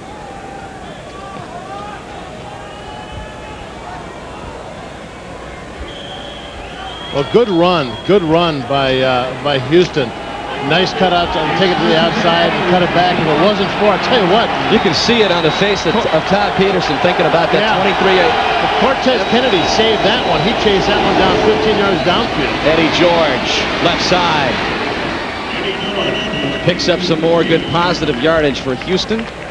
Darrell Williams on the stop. Clock stops at 1:04 left. Well, Seattle's defense is really attacking at the point of attack. But Eddie George knows that, and he's basically just bouncing it to the outside. He knows where everybody's coming. He knows they're coming for him. He just bounces to the outside and finds a nice soft spot and picks up the 6, 7, 8 yards he needs. Timeout is called by Seattle. Now watch it here. They're going to come to the right-hand side. He starts right into the middle. Boom. Bounces it right out to the outside. Everybody kind of caught inside thinking he was done, thinking he was being tackled. So Steve McNair trying to pick up another victory. 2-0 last year, but Bob, those starts really didn't mean anything. The Oilers were out of the playoffs. Now he's in charge of their playoff hopes today, and Al Del Greco could be the difference. We thought this drive would rest on his arm, but he's pretty much passed off that responsibility to Eddie George so far. Second down and a long 3. Eddie George trying to move forward for the first down. I bet he'll be short by quite a ways. Cortez Kennedy makes the stop, and Seattle takes its final timeout of the game, so no teams left with any timeouts in regulation now. When you look at that Seattle defense, you can see that they're tired. I mean, they're tired, they're frustrated. This has been a long drive. It's been a long game, but this has been a long drive for them, and I think that as a player, Dan, as a player, you sit here in this situation and you know that you've worked hard, you know you've done everything you can, but you also realize, like you said, Al Del Greco's the kicker, and that you're well within his range of high probability, and that's something that really can get to you mentally at this point in the game. Time permitting, following this game, we will be switching you to Foxborough for the conclusion of the Dolphins and Patriots. The score here in Seattle tied at 16. Al Del Greco already has 3 field goals. And warming up on the sidelines for a potential game winner. Third down and short. Eddie George trying to pick up the first down, and he may be short again. And here comes Del Greco. I don't think that they wanted too much to worry about picking up the first down. They were just going to get in there, let him kick the ball. With no, it would have been nice to get out a little closer. Yeah, well, true, but with no timeouts, I mean, they basically have the 40 seconds left to get the field goal team on the field, get them lined up, let them concentrate, and boot it. And the clock continues to roll. There's a look at what Del Greco has done. 23 of 26 this season. This a potential game winner from 37.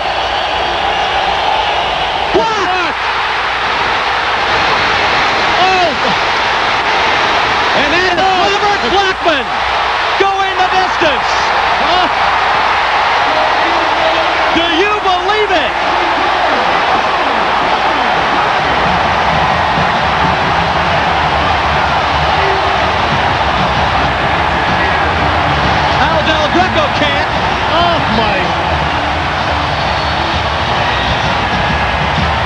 There was no chance that ball was going through unless somebody got their hands on it. And I think it was number 90, Terry Wooten.